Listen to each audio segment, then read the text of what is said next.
Go to New Zealand? Yeah. I mean, I probably would rather go to Australia. I know, isn't it Australia's poor cousin, basically? But, I mean, I wouldn't mind. The flight is what kills everything. I know, it is a long flight. Is that the one that has all the bad snakes and stuff, or it doesn't have any because Australia has them all and they never made it over to the island? Ireland doesn't have any, right? Ireland does not have any Ireland snakes. has no snakes. Yeah. Now, those are a long way apart, so maybe...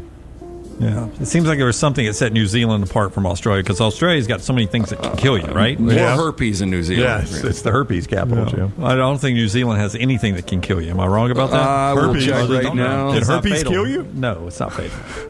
What are you laughing at, Tyler? I don't know. According to don't Ted. laugh at it. According to Ted, it's not Ted fatal. says it happens to everybody. Yeah. New Zealand has no native snakes and only one native venomous spider. Yeah, thank you. Okay. There you World go. knowledge from Jim Dunaway Can today. you die from herpes? What do you think the answer is going to be? I am going to say that is going to be a negative.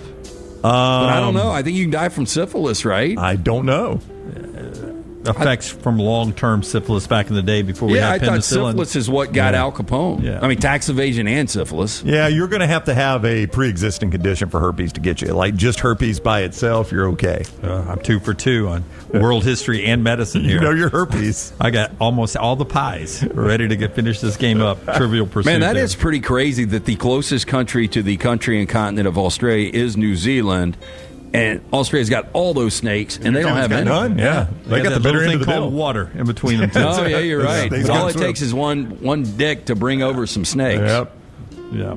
All right. That is our trash today. This show being brought to you by Bud Light. Easy to drink, easy to enjoy. As you can see it on the big screen behind us here, just wonderful folks at Adams Beverage. We love working with those folks, and a great time to go and support Folds of Honor. Folds of Honor will be coming up on July 4th, another celebration of our independence and so many men and women who have helped us achieve that for well over 200 years now. You can go support their families and many, many others, first responders as well, through our Folds of Honor campaign with our friends at Adams Beverage and Bud Light. Folds of Honor there to help you out. A couple of things before we get out of here. The Indianapolis Colts quarterback battle may not actually happen. Anthony Richardson will be ready for camp, but he's missed all the other workouts. Everyone in Indianapolis raving about Daniel Jones and what he is doing for the Colts. He had a great year in 2022 when he was with the Giants. 3,200 yards passing, 15 touchdowns to 5 interceptions, 708 yards rushing, and 7 more touchdowns, a playoff win that got him a 4-year, $160 million contract that he never lived up to, and that almost was an anchor around his neck. It does feel like a reset for him is the best thing to happen for Daniel Jones. What do you expect for Daniel Jones and the Colts this year? Shane Steichen I like as a head coach, but now he's got a problem because he's got Anthony Richardson, he's got Daniel Jones. They drafted Riley Leonard. This is a year Indianapolis has got to win, or they're going to be looking at a coaching change. And my fear is you get one of these guys, they have a bad game, you pull the trigger. You go to the other guy. Yeah. Then he has a good game, and then has a bad game. Because both of these quarterbacks, their highs are really high, their lows are really low. And, it is a good reset for Daniel Jones, but I wonder how much they're going to be playing Anthony Richardson. Especially coming out of the New York market. I mean, that's got to be a brutal place to struggle. And it's going to, Indianapolis has to feel like he's not even in the NFL anymore, based on Do the you need types some of refreshed criticisms college you wear to would get. represent your team this year? Shop Roback's Game Day collection that includes both Alabama and Auburn. From quarter zips to hoodies, Roback has it all. Get 20% off on us using code TNR20 at roback.com. It's time to pull the trigger on the Next Round merch that you've been eyeing. We know there's a lot to choose from at nextround.store, so here's a few of our favorite picks. If you want to match LT and Brown, go with a TNR logo hoodie and throw in one of Dunaway's favorite hats. Any of them will do. The Backroom's go-to is the classic logo t-shirt, while my personal favorite is the light blue TNR crew neck. All of these items can be found at nextround.store and are EG approved. Rest assured, your order will be packed with lots of love from us here at the Next Round. Head over to nextround.store to start filling up your cart. All right, Auburn fans, I want you to become a member of thebarnauburn.com and join in on the fun. Whether it's recruiting discussions, off-season chatter, or the latest Auburn athletics news, we've got it all. Get $25 off your annual subscription when you sign up for your account at thebarnauburn.com today. War Eagle. Jim Dunaway, Lance Taylor, Ryan Brown. Live from the Birmingham Racecourse Casino Studios, the next round, presented by Bud Light, is on now. Another fun day ahead here on the show as we get ready for 3 hours of your favorite college football talk. We'll jump into that. LT is off today. That's Ryan Brown, Jim Dunaway. Forster's on a little vacation with the family. He'll be back next week. Melton is in Tyler's slot. Tyler's in Forster's slot. EG is in EG's spot. She's got a cool interview with Germie Bernard, Alabama wide receiver, that'll pop up later today at 12 noon on the Next Round channel. You'll hear a snippet of that coming up a little bit later on the show. Taylor Corn, of course, everything on the social media platform at Next Round Live. At Next Round Live, make sure you go and give us a thumbs up, especially if you're watching this on YouTube. Like and subscribe, and go to the Spotify and Apple Podcast store. Set the automatic downloads. It helps us out tremendously, and we're so thankful. Later in the show, in the final hour, a couple of college football guests for you today. Max Chadwick joins the show from Pro Football Focus, the college version of that. We use that site a lot, and we'll talk to Max about the upcoming college football season, which is now just 58 days away from week 0. Jacob Hester joins us right before we get to trash as well at 11:30 Central Time. We'll talk LSU football with him. LSU is our 40 and 40 spotlight team today as we move in deeper into the top 10 at number 9. So the table is set. Before we get to all the football stuff, we did have the NBA draft last night. It continues tonight with a chance for some Auburn and Alabama flavor this evening with the second round of the NBA draft. You can get that 7 o'clock on just ESPN, ABC ESPN last night. I guess a handful of SEC players last night. The most interesting to me was Walter Clayton Jr., who did go, went a little earlier than some expected. I think he'll be a great star. The amazing stat of it all was it was an NBA record 18 freshmen that was taken. Yeah. So of 30 picks, 18 of them were college freshmen. So the one and done, not dead yet in basketball. Luckily for Alabama and Auburn, Pettiford and Philon came back to school. They were not the one-and-done guys. Yeah, am I wrong that it felt like for a little while that it was moving way more European than one-and-done guys? Yeah.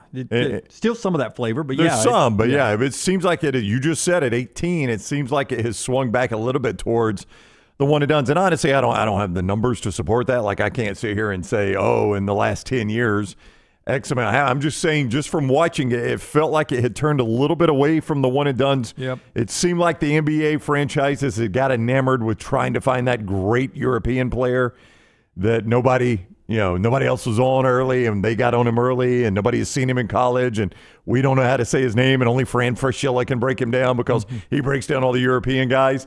But last night, that was a lot of one-and-dones. We will get a chance to see if and where Janai Broome goes. For some people, the college player of the year.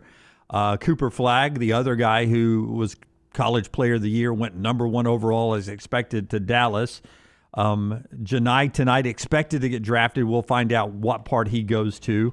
I'd love to know in the chat room whether you believe Broome gets drafted, whether or not you think Mark Sears gets picked by somebody. At one point, flirted with going out last year. Loses eligibility now, so he goes out this year. Grant Nelson, does he go somewhere? Dylan Cardwell, does he get picked up as a defensive specialist? Of those 4, if you had to just throw a dart at the board right there, of those 4 with Auburn and Alabama flavor, how many of those you think hear their name called tonight? I think the betting favorite would say. Would the over-under be a half? I think the over-under would be 1.5. I would take the under. I would say 1. You would say just Broome? I guess, yeah. That's the one. I thought when you started the question, I was ready to answer because I thought you were going to say, of those, which one do you think you'll hear the name called? I was going to say Broome. Right. I think if there is one, Broome would be it. But I would probably, if you set it at 1.5, I would take the under. If you set it at 1/2, I don't know what I would do. Oh, at 1/2, you'd take over. I don't know. Broome, you don't think Broome? Do you think there's a chance Broome goes 30 picks tonight? Yeah, there's a chance. I mean, there is, because some people have him projected 45th overall, so that'd be 15 halfway through this round tonight. So there's a chance for sure. God, it'd be hard to believe that nobody takes a shot on a guy that was so dominant the last couple of years in college, but it is college. It is college, and it's a size issue for him. Yeah. The size where they need to play him, his game doesn't translate to that. Size is a problem for Mark Sears as well. That's right. His game translates to where they need to play him. His size doesn't translate. That's the weird thing about them. Like, where they want to play Sears, he's a good enough shooter to do that, but he's not a tall enough shooter to do that. You know, where they want to play Broom, he's tall enough to do that, but he doesn't have the offensive game needed to play that position. Yeah. So, I mean, in Sears and Broom, it's a size situation, I guess. I mean, I guess that's the way you would sum both those up. Bama's guards they have coming back with Philon and Wrightsell. Both of those guys are 6'3" guys. They have that NBA size.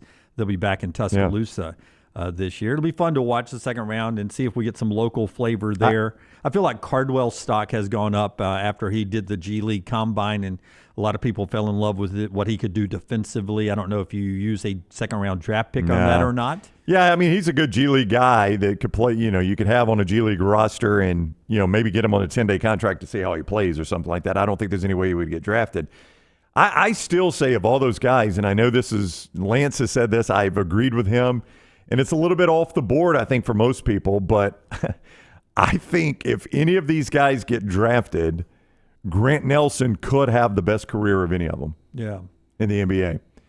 I just think with his size and some of the ability he has, I'm not saying he's going to be an NBA All-Star, but I think of that grouping of players that if Grant Nelson can get a shot, my gut tells me he could be the best one. I hope so. I like Grant a lot. I don't know if I'm just saying this. He just at times seemed a little slow. And I know Taylor Corn and I, when we were doing the basketball show all year, there was a moment in the season that he was less athletic this year than he had been the previous year. And there was some tape to back it up. I mean, we'd go back and watch some tape, and at times he would look a little clumsy driving to the basket. But late in the year, especially down at Neville Arena, and then again in the NCAA tournament, Grant looked that part as a future NBA star. A couple of other things before we move off the NBA and get to what we know best, the college football. The Nets used 5 first-round picks last night. They had 5. They used all of them. They drafted 3 guards, a wing player, and a center. So they basically drafted what could be their starting lineup at some point last night. That's crazy. Let's just get a new 5. Cooper Flagg was one of 3 Duke players drafted. The only team that had more players drafted in the first round than Cooper Flagg's Duke team was Cooper Flagg's high school team.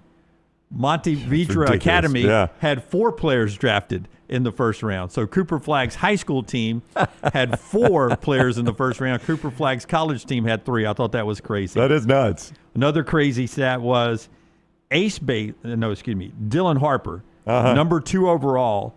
He will sign, because it's slotted, a rookie contract, 4 years, $56 million. His dad, Ron Harper, won 5 NBA championships, and in his 15-year career made $33 million. So the son, drafted number 2 overall, who has done squat. His Rutgers team didn't even make the NCAA tournament. Will get $56 million over 4 years. His dad, who won 5 NBA championships and played 15 years in the league, earned $33 million. And I know you're going to say, Jim, you used to be able to buy a Ford LTD for $4,999. Not untrue. Yeah, you could buy a house back in the day, Jim, for $38,000 for a brand new house. I know times change, but the son is getting $56 million and he hasn't won nothing. And the dad won 5 NBA championships and got $33 million over 15 years.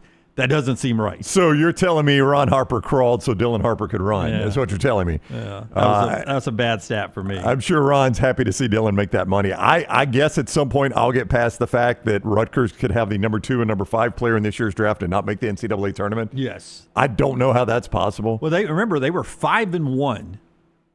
Rutgers was when they played Alabama. Out in Vegas, right? They played them out in Las Vegas. Their one loss was to Antoine Petway's Kennesaw State team. Yeah, it's a weird deal, yeah. Then Alabama beats them in a fairly competitive game.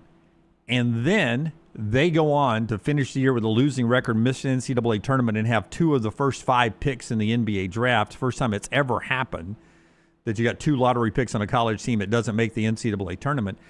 And they were like 257th in team defense.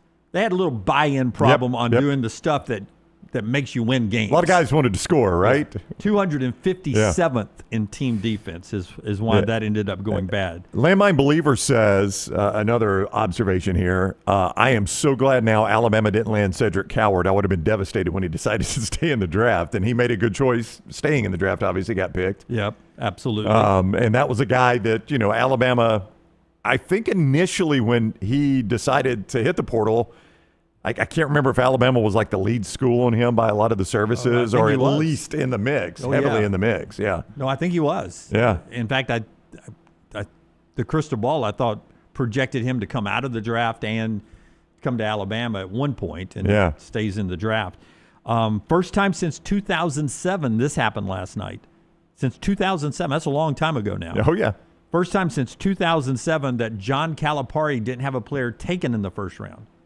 Pretty good run from Calipari right there. That is a pretty good run. So that includes the guys he recruited at Kentucky and his current team at Arkansas. So basically, he had 2 teams to pick from, right?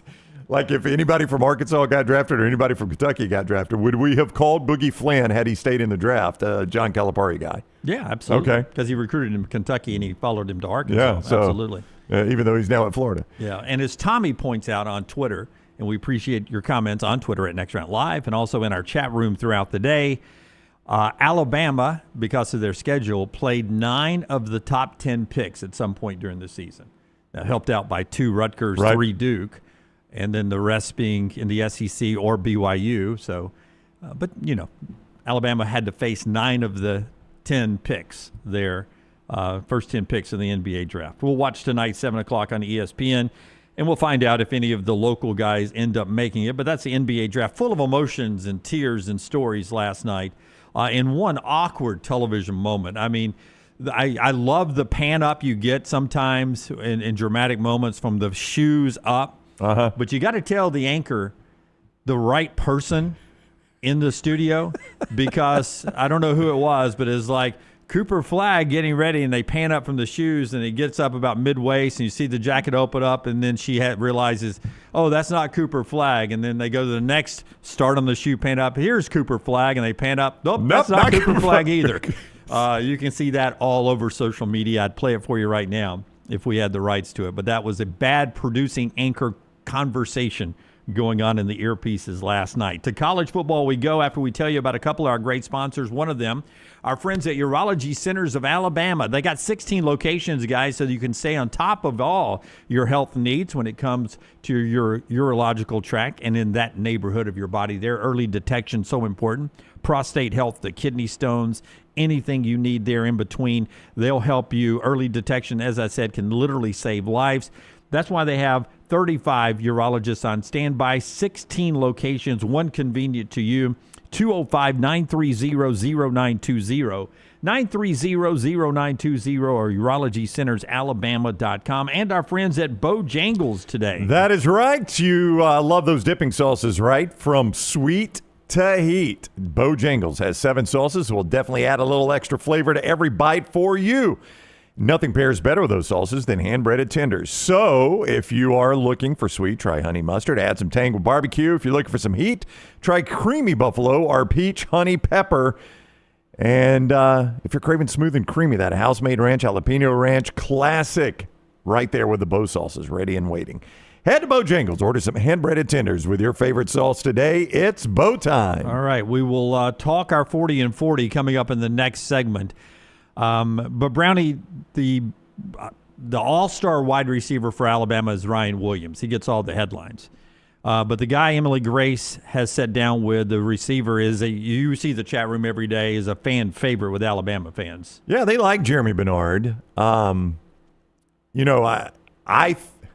This is hard to say. Like, I thought he was Alabama's best receiver last year. Would you disagree with that? I think you would. I think you would still say Ryan Williams. Well, I mean, best receiver and most productive receiver are two different things. Could be two totally different things. Most explosive receiver and best receiver could be two different things. When I tell you, when we walk through the headlines that is, if you're watching us on YouTube, that is in the content below the screen here of what's going to be in the show or what's in the show. We don't do a pre-show meeting, but Brown and I run through the stuff to type there every day, and I don't know if you used the exact wording I did, but I said Alabama's clutch receiver, Germie Bernard. Yeah, I would agree with that. He was Alabama's most clutch receiver last year. Yeah, I really, really like this guy. Like, I'm kind of, well, I'll save the other one for later, but I really like Germie Bernard, and I think he can have a very good season for Alabama. I felt like, and this happens, this is not like a shot at either player. It just happens sometimes. I felt like there were a lot of times that he and Jalen Milroe struggled to be on the same page. And I think it really showed up in the bowl game against Michigan. There were a couple shots as Alabama's offense floundered in that game that showed a very frustrated Germie Bernard. Now, that's not a shot at Bernard. It's not a shot at Milroe. It's just what happens sometimes is you struggle to get on the same page. But I really, really like Germie Bernard, and I think Alabama's offensive, their receiving room is really, really good. That's one thing we'll talk with Max Chadwick about from Pro Football Focus is they're breaking down all the units in college football. This receiving room is really good, and I mean, I think everybody expects Ryan Williams to have the most receiving yards for Alabama this year. But if it's really tight with Germie Bernard, or if Germie Bernard has more, I will not be stunned. So we got a series of interviews that Emily Grace is doing with some Alabama players, and it starts with Germie Bernard that drops today at 12 noon Central Time on the Next Round YouTube channel. Some of you are watching that right now. So we always tell you to set your alerts so you get the new content popping up on your phone. You're alerted to that, hence the name Alert. Here's a snippet of that. Germie Bernard and Emily Grace talking about the eye black that Bernard wore. Remember, he was at Washington, came to Alabama. So early in his career, he had the big showdown with Georgia, national television prime time, and he had special eye black for that contest. This past season, you'd have different Bible verses across your eye black. Mm-hmm. How did you select those? What was the thought process there? I know the UGA game, it was Psalm 145:18. Honestly, I'm right now I'm in the book of Matthew, and I just pray to God each week, like whatever comes to you and you want me to, be able to show others and lead others to you, whatever verse comes to mind, please put that on my heart. And I think that he does that a lot of the times. And, I'm just so grateful to have that relationship with him that I can do that. And I just want people to know that, God is a faithful God. And if you are obedient to, his word and what he wants you to do with your life, man, you're going to be blessed.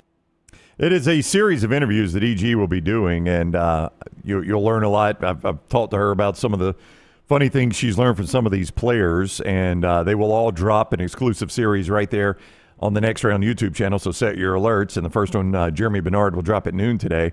But it's going to be more than just football. There's going to be some personal stuff like that you'll learn beyond just the X's and O's. Yeah, so we look forward to that happening. It's a great conversation there with him, and EG has more of those lined up for the rest of the summer that'll get you all the way to college football season coming up in 58 days. Speaking of college football, it has been a blender of recruiting lately, and we've got a big announcement coming up tonight at 6:20 on WKRG Channel 5 television down in Mobile. E.J. Crowell, I just called Simone. What did she? Crowell. It's Crowell. Crowell, yeah. You were 0 for 2. I just literally 3 minutes before the show called Simone to say, hey, just so I'm saying his name right, is it Crowell or Crowell? And I said it the absolute wrong way. And now you're having to eat crow. That's that's right. Now. Crowell. One thing Dunaway's good at is, like, if he doesn't know how a name's pronounced, he'll do it back-to-back a different way just so he gets it right once. Yeah. You went back-to-back that time and got it wrong both times. So E.J. Crowell is his name. He's a great running back from Jackson. He'll make the commitment tonight on WKRG News 5, 620. Get there a little early for that if you're in that area watching us or listening to us today. 620 on Channel 5 down on the Gulf Coast with our friend Simone Sessions. She'll be in Jackson for that announcement happening live on their air tonight. At one point, he is a 5-star running back. At one point, he was an Alabama lean. Alabama, Auburn, Georgia, and Texas is in the mix. Georgia thinks maybe they got him. Think there's some Auburn folks that think they got him. Is that the way There's it some is? Texas folks that think they've got him. I think Alabama's checking him off as they got him. Uh-oh. He's done the tour. You can see him wearing Auburn gear and Georgia gear and Texas gear and Alabama gear all over social media. But he's a good one. He's one of those 5-star guys that we showed you way back when that On3 Sports said was trending to Alabama. But then Hayes Fawcett dropped it yesterday that Georgia's about to go on a heater. So this could be the start of the Georgia heater, or the coming of age of the post a few weeks ago from On3 Sports that Alabama was in the mix for 3 5-star guys, and this could be one of them. So I'm looking at his profile right now at On3 Sports, where they have him the 31st ranked national player, the second running back in the country, and the third player in the state of Alabama, number 3 player in the state of Alabama, as a 5-star. Their projection has Alabama at 94%, Auburn at 3%. So they are, I mean, that seems heavy to me, Alabama. I don't follow these on a day-to-day. But they've got Auburn at 2.6%, Georgia at 1.3%, and Texas at 1.1%. So according to On3, they would list it as a surprise if it goes anywhere other than Alabama. Now, again, I can't verify I don't know what On3 is batting on these. Like, I don't know if they're a 700 hitter. Yep. They're a 350 hitter. I have no earthly idea. I'm just telling you what they report. 94%, and we said that's heavy. They put him on that graphic I showed you a few weeks ago on Alabama leaning on these 5-star guys, and he's been an Alabama lean for a long, long time to the people that cover it, and we'll see if they it's not really even sticking the landing. Signing day is not until December, but if he makes that announcement tonight, if he's going to Alabama, 6:20 Central Time, if you're into recruiting and want to see possibly one of the nation's best players commit to Alabama, that could be happening tonight down in Jackson on WKRG,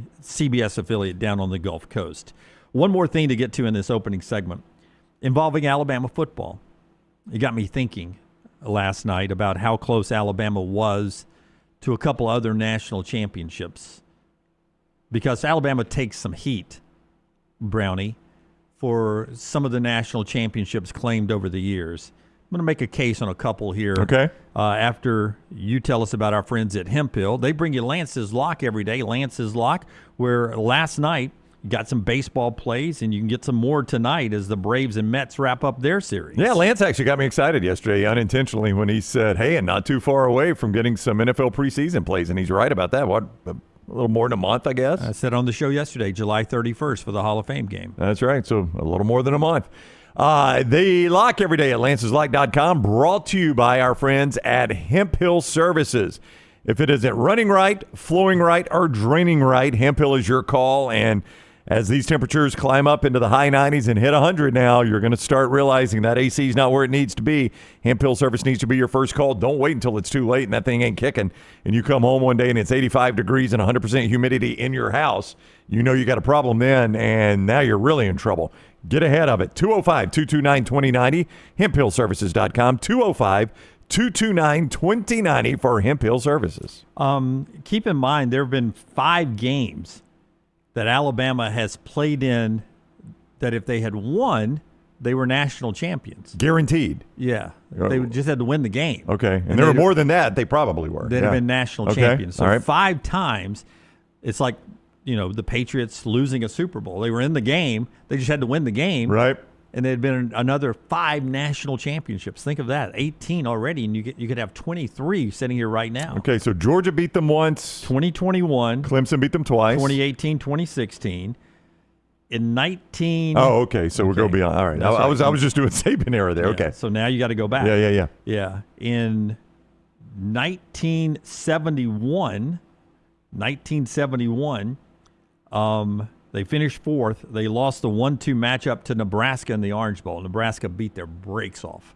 in that game. But they were in a 1-2 game. It was like 31-7, wasn't Yep. it? I mean, it was something like that. And in 1974, they were 11-0, and they lost to Notre Dame in the Orange Bowl, coming off a split national championship with Notre Dame. Yep. There's 2 more. If they'd have won those games, they would have been there.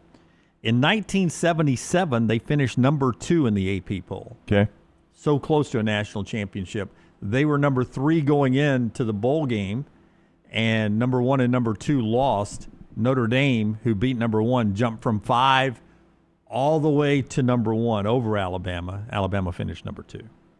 Do you remember who Alabama beat in the bowl game? I want to say, what year was that? 1975. I think that would have been. Oh, well, you said 77. Excuse me, 1977. I think that would have been Woody Hayes in Ohio State. I mean, it's weird that you beat Ohio State and get no credit for that, but that's again, what happened, right? That wasn't Ohio State's Rose Bowl team that would have had them. But they were still number 9, Yeah, and number 8, Alabama number beat 9, them yep. like a drum in the Sugar Bowl, 35-6. Yeah, beat their eyes out. But Notre Dame beat whoever was number 1 at the time, so they jumped Notre Dame all the way from number 5.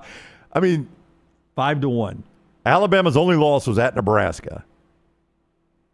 How did Nebraska end up that year? They were always good back then. They were a top 10 team. Yeah. I mean, they finished number 12, so your only loss was to a top 10 team on the road, 31-24. So it was a tight game on the road. In that game, if I remember correctly, The Bama-Nebraska game? Yeah, Alabama had, I want to say, 5 interceptions. Right.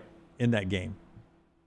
Well, why were they throwing that much? They were running the wishbone at that time, weren't they? I think they had 5 interceptions or 5 turnovers or something like that in that contest on the road. Yeah, so close there again. Yeah, close there. Well, just real quick. So Notre Dame beat number 1 Texas 38-10. Number 3. Okay, so Alabama was number 3 going in. Okay, I missed that part. I thought they were number 2 going in. No, number 1, number 2 lost. I mean, that's a tough one to swallow. Notre Dame was also 11-1. Their only loss was they lost to Ole Miss in Jackson, 20-13. They lost an SEC game. I don't know. That's a toss-up right there. Yeah.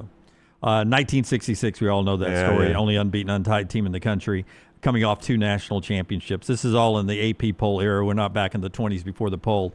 I didn't know this until I looked last night. In the first 2 AP polls, 1936, 1937, Alabama finished 4th in both of those, didn't lose a game. I mean, if you're claiming national championships, how do you not claim those? I don't know. You're unbeaten. You're unbeaten. Yeah.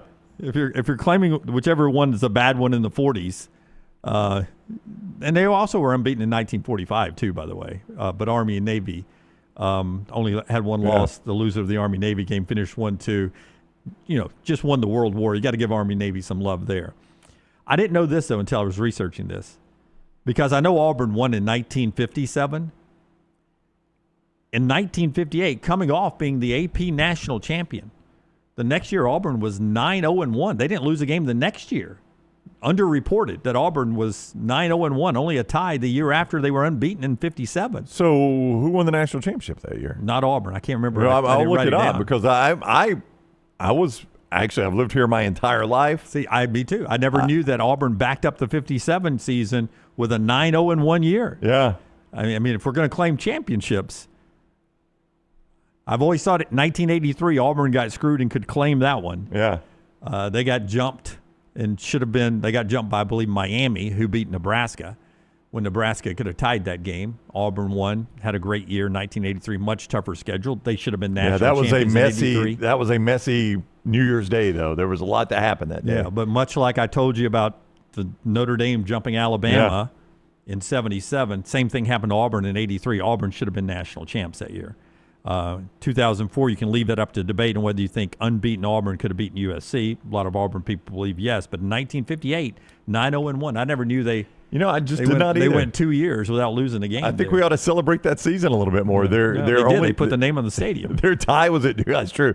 Their tie was at Georgia Tech, 7-7. And that was a nasty rivalry back then. Auburn and Georgia Tech was, big rivalry. Walk down, you could tell there was nothing streaming on the Dunaway house you could last tell night. Yes. Yeah, open up a bottle of wine, sit there and look at old AP polls. But, I mean, just real quick in the Saban era, because I thought you were going to include these. All right, can I just go back? LSU won the national championship that year. In the Sugar, they beat Clemson 7-0. LSU was number 1 What year start are you to talking finish. about? This is 1958. Okay, yeah. LSU was number 1 start to finish, won the national championship. So Auburn's tie would have knocked them right out anyway because LSU was unblemished. So Auburn really would have no claim to that. But I did not realize they had followed it up with that good of a year. Great conference scheduling. How did we not play Auburn and LSU in 1958 if both were so good and both in the SEC? Yeah, and by the way, Auburn didn't even play a bowl game.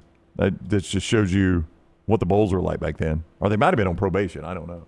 Anyway. Well, we don't talk probation, I know, man. We don't talk That's probation on this show. But I think you could rules. I think you could make a solid argument that if Alabama had beaten Florida in the 2008 SEC championship game, they also would have won a national championship. Now, these are ifs. These are not – you gave absolute guarantees.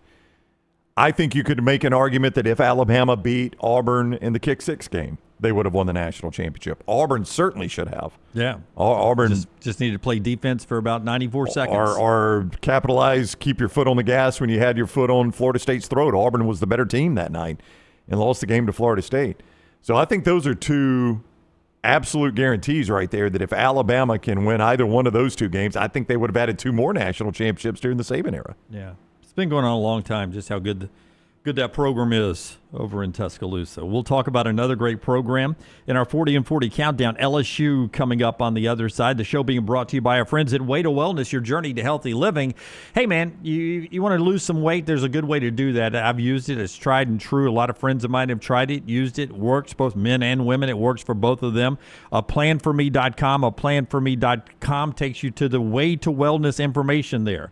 A journey to healthy living there. No contracts, no sign-up fees, and your first consultation with Leslie and her board-certified team absolutely free. And what a great team they have there. The customer service is through the roof. I was by there yesterday saying hi to everybody. Always people coming in and out of there getting checkups and because they're on top of it. They motivate you, the food plans that they have there. And that's it. They've got a variety of different ways to help you. No cookie-cutter plan. Every plan is different. Injection therapy, meal replacements. I use these protein bars that are good. You can get the information and get your free consultation by going to planforme.com. Planforme.com. It's Way to Wellness, your journey to healthy living. Take the next round anywhere you go with official Next Round gear. Buy yours today at nextround.store. I'm attorney Alexander Shunnarah, Alabama born, Alabama raised, and ready to fight for your rights. I have one of the largest firms in Alabama, and we are here to help you get the compensation you deserve. Call me, Alabama, 323-1000. No representation is made that the quality of legal services being performed is greater than those of other lawyers. Hey, Lance Taylor from the Next Round to tell you about my friends at Michelson Laser Vision, located conveniently UAB Highlands. Almost 20 years ago, I went in for the procedure. Only took 12 minutes for both eyes. When I went in, I had 2200 vision. I was legally blind. Now I have 20/15 vision, still 19 years later. Make the call today. Schedule a hassle-free consultation. 969-8100. Dr. Mark Michelson, Dr. Jen Michelson, Michelson Laser Vision. Make sure you tell them the Next Round sent you. 969-8100 or MichelsonLaserVision.com. Hey, let me tell you about our friends at Urology Centers of Alabama. Compassionate and comprehensive urological care with 35 physicians, 17 locations across Alabama. Their patient-centered approach to all of your urological needs. Remember, they've got that new men's health center. It is beautiful, helping men with a wide range of sensitive male issues in a comfortable environment. You can always go online, visit urologycentersalabama.com, schedule an appointment with one of their many urologists today. Just because you've quit going to the gym, it doesn't mean that you have to quit gym altogether. Dunaway, that is. With our Next Round podcasts open 24/7, 365, you can access gym anytime you'd like. While you may have done away with your treadmill routine, our version of Dunaway is standing by, ready to get you back to your absolute best. Find all that lovely Jimmy D-led content on Spotify, Apple Podcasts, Google Podcasts, and in the podcast section of nextroundlive.com. This message is sponsored by Jimmy Crypto Inc. and Jimmy Crypto for President. This hour of the Next Round is presented by the Birmingham Racecourse Casino, now featuring 7 days of giveaways with your chance to win a share of up to $125,000. The more you visit the Birmingham Racecourse Casino, the more chances you have to win.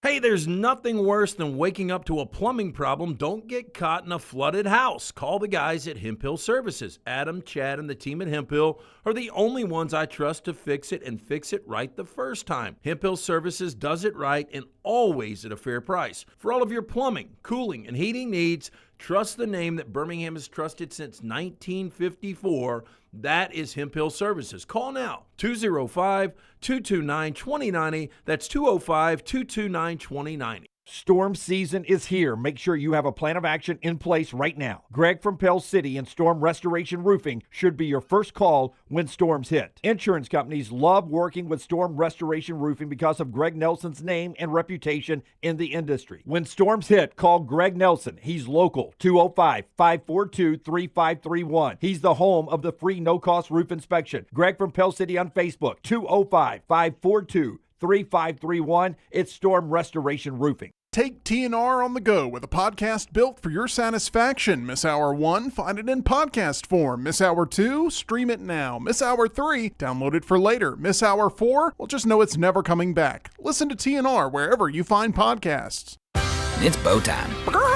Tired of choosing between sweet and savory? Why not have both? Introducing Bojangles' new chicken and bowberry waffles. The bold Cajun chicken filet you love, now drizzled with a bowberry honey glaze and sandwiched between two warm waffles. Which means your favorite meal of the day just met your new favorite dish. And lucky for you, it's served all day.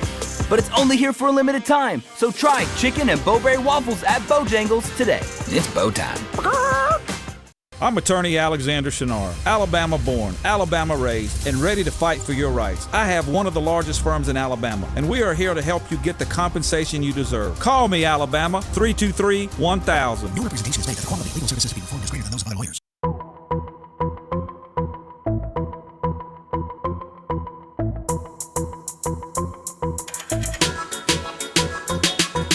With you on the next round, just to show you some of the content you get at Next Round Live on our social media platforms. I was just talking about national champions all the way back to 1936. You can see the national champions in the last 25 years in a cool graphic form on our social media platform. Taylor sent this out a couple of days ago. You'll see, obviously, Ohio State and Michigan the last 2 years. She made a point that you see the 6 Alabama logos, that Alabama's won more national championships this century than the Big Ten combined, which caught some Ohio State and Michigan people off guard on social media, drive-by as they logged in and saw that in their timeline. LSU's logo is on there 2.5, but really 3 times. Alabama's on there 6 times. I like the way she did the LSU-USC thing in 2003. Auburn's there in 2010. Texas is there only once in 2005. Oklahoma started the century out in 2000. Hasn't been back there. Florida, a couple. It's been a while. A lot of the same logos keep popping up. 3 Ohio States on there. 3 Ohio States, 1 Michigan, and that's it from the Big Ten. But they're on a roll right now. We'll see if we can change that. Odie's bringing you part of the show. What was the question last night? Which came first, Whoopi Goldberg or the first ever diet soda? First ever diet soda would have been Tab, which was... Might not be right about that. Yeah. I would question your ability to what diet sodas were then. To Google? Yeah. Don't trust everything AI tells you. Tab came along in the 1960s for sure. It was there. Whoopi's a lot older than that. Whoopi Goldberg is older than anything. I'll say anything. I'll say Whoopi. Dirt. The first diet soda was a diet ginger ale that was created for diabetic people that have diabetes. The first actual name brand was actually Diet Right by R.C. Cola. Right. They were before Tab. I thought Tab was the first one too. I do remember Diet Right. Yeah. I would have said Tab though. 1952 for diet drinks and 1955 for Whoopi Goldberg. So diet drinks actually older than Whoopi Goldberg. Only 1955. 1955. Whoopi does look a bit older than that. I don't disagree with you. 55 would make you somebody do fast math. I suck at it. Somebody do fast math, please. That's really easy. She's 70. Okay. Yeah. Yeah, we all got into this business to not have to do math, especially fast math. Whoopi does not. She looks older than 70. Yeah. I mean, she looked fairly old to me in Ghost. She was in Ghost, correct? Yeah. Yeah. Yeah. We'll get more entertainment coming up in the always interesting viewing menu. And Odie's Tavern, is where you find all of that. It's a great place to go watch all the games, everything throughout the weekend. Just enjoy a great lunch from Rodney's famous cheeseburger. to that great Diablo sandwich. You can find it right there at Odie's, the original in Crestline Village in Mountain Brook, the brand new one in Edgewood and Homewood. Odie's Tavern is where you find great meals and those big cup cocktails. Go enjoy Birmingham Institution. It's Odie's. And Tyler, before we get to the 40 and 40 coming up here, I did want to give you one recruit. This is going to be Alabama and Auburn jumped on this kid really quickly. He was at the Elite 11 quarterback competition, and he was a Boise State commitment, but he was tearing it up at the Elite 11 that Alabama, Auburn, Ole Miss, and LSU started to show interest. But he picked Oregon, and it's going to be a little confusing, a little odd to see him pick Oregon because of his last name.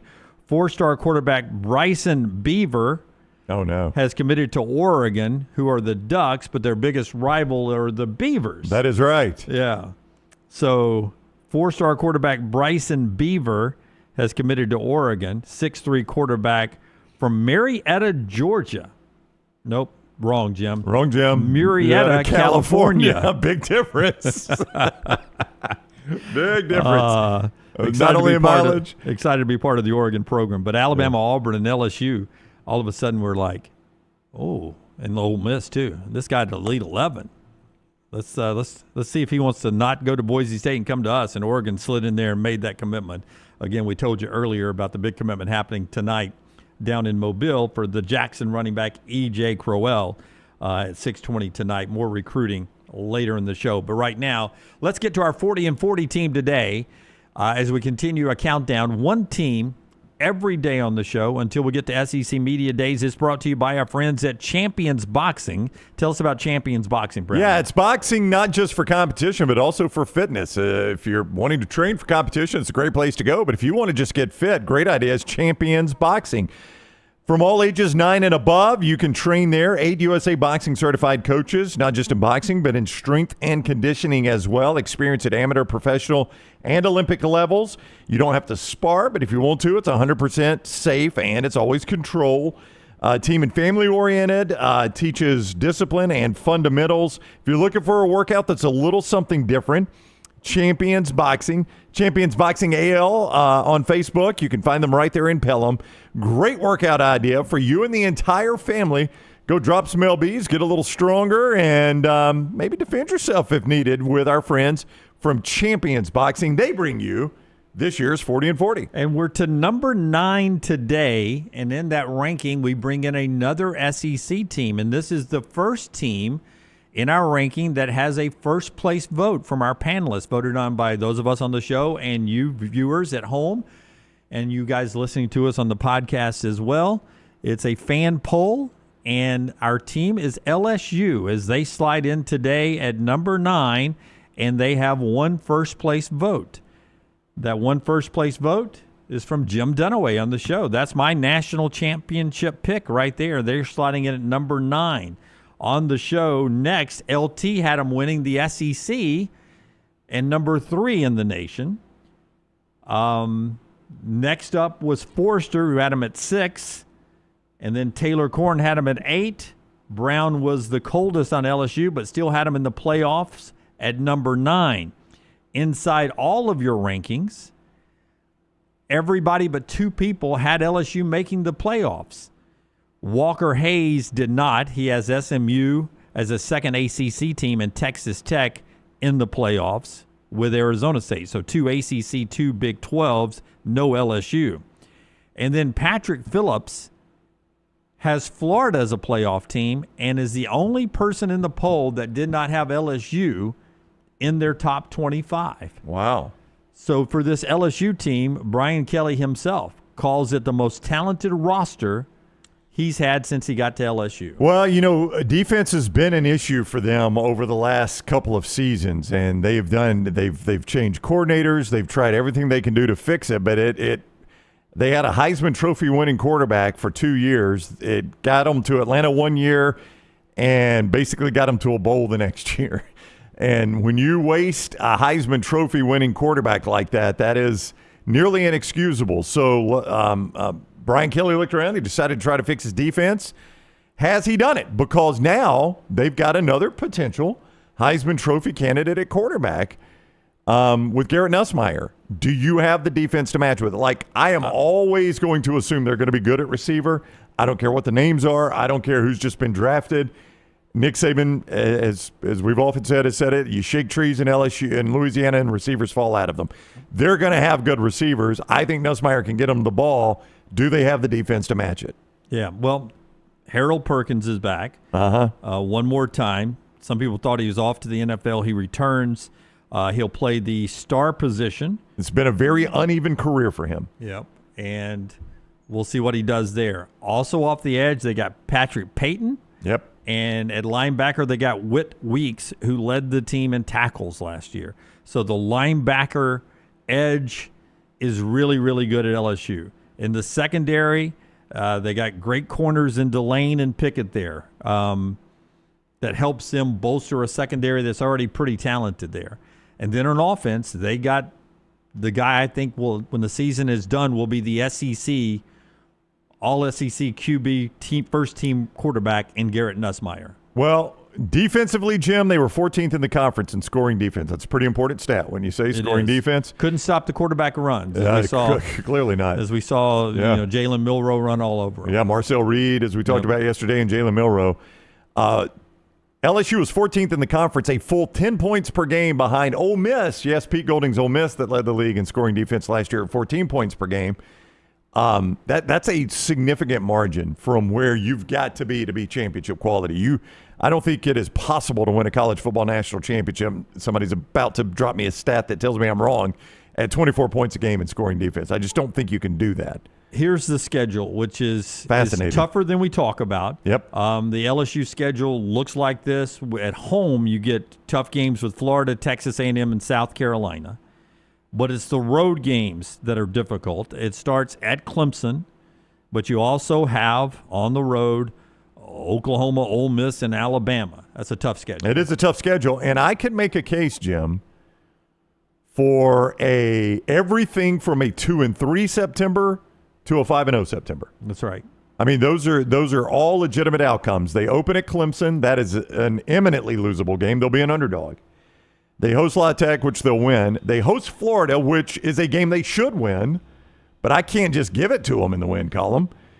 They play Southeastern Louisiana, and then they're at Ole Miss, which will be a very difficult game.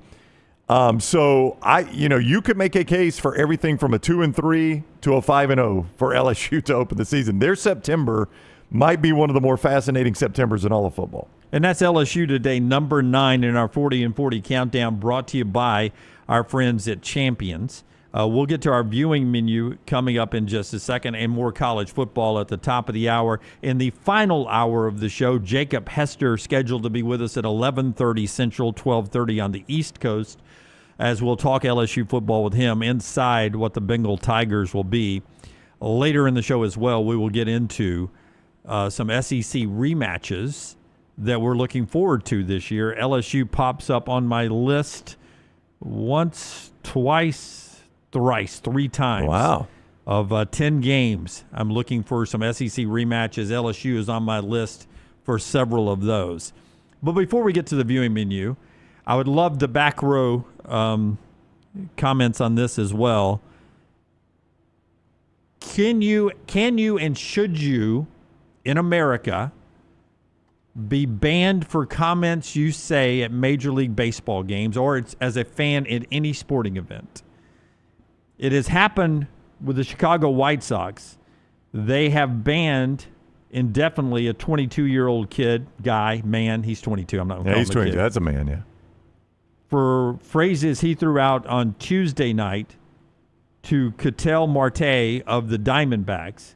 He was taunting him about his mom's 2017 death in a car accident.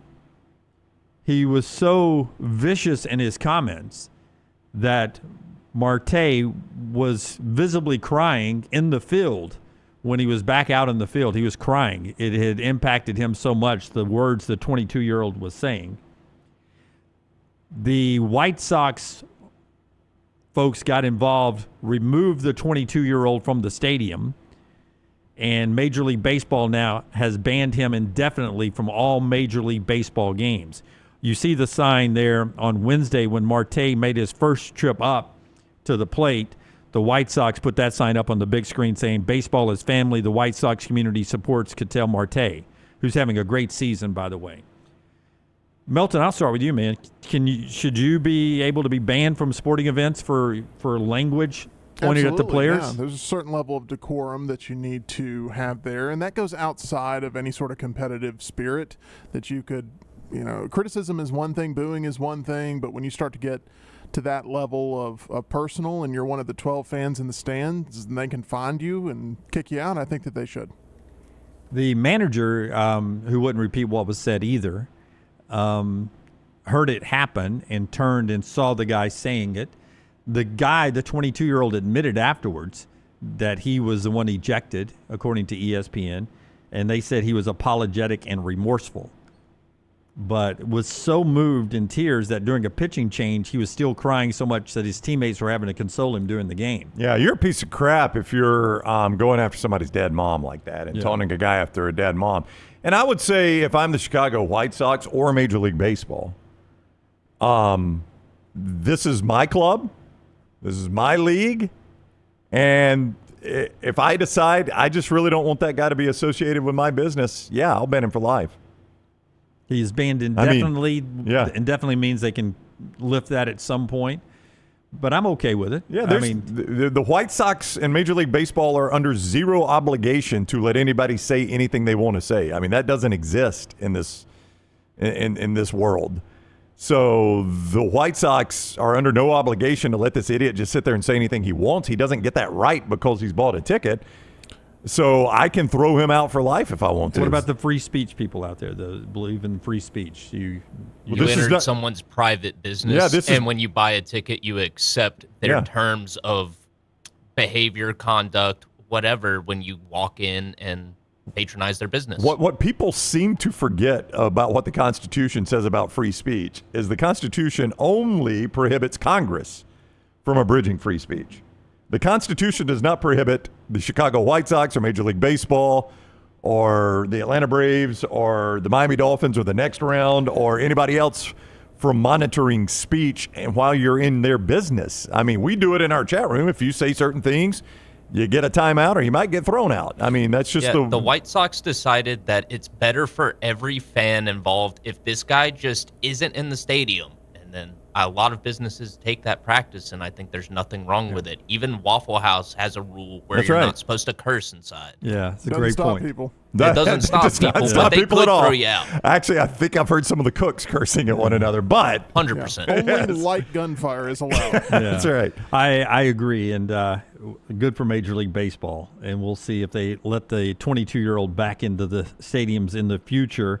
You see this often when it comes to racial comments in European soccer, and it has started to pop up in America as well, where organizations are stepping in and trying to make fans. I don't understand why a fan feels like they can say anything they want when they're in the stands. Because of the internet. You think it's because of the internet? We're all programmed to hurt each other, yeah. We're all programmed now. How many times have you seen two people get into it on the internet and by the end they're like, you know what? This has been a really healthy conversation. I think I've really grown from this experience. Right. Yeah. No, never. It's always never. How much can we hurt each other? Yeah. And I think they have a responsibility to protect the overall fan experience. I agree. Like that's the most important part of this, right? They're running a business for other fans to come in. They've got to protect that experience for other fans too. I don't go to college football games as a fan much. But when I have gone before and taken a kid or been in the stands around other college football fans when kids were close by, it made me so angry to hear the cussing coming from adults at a quarterback or at a team or something during the game. I don't think you should be allowed to cuss, drop the F-bomb or anything like that in the stands either, because there are kids there. It's about the whole game experience. I agree 100% with you. I've seen videos of Disney security throwing people out for dropping an F-bomb.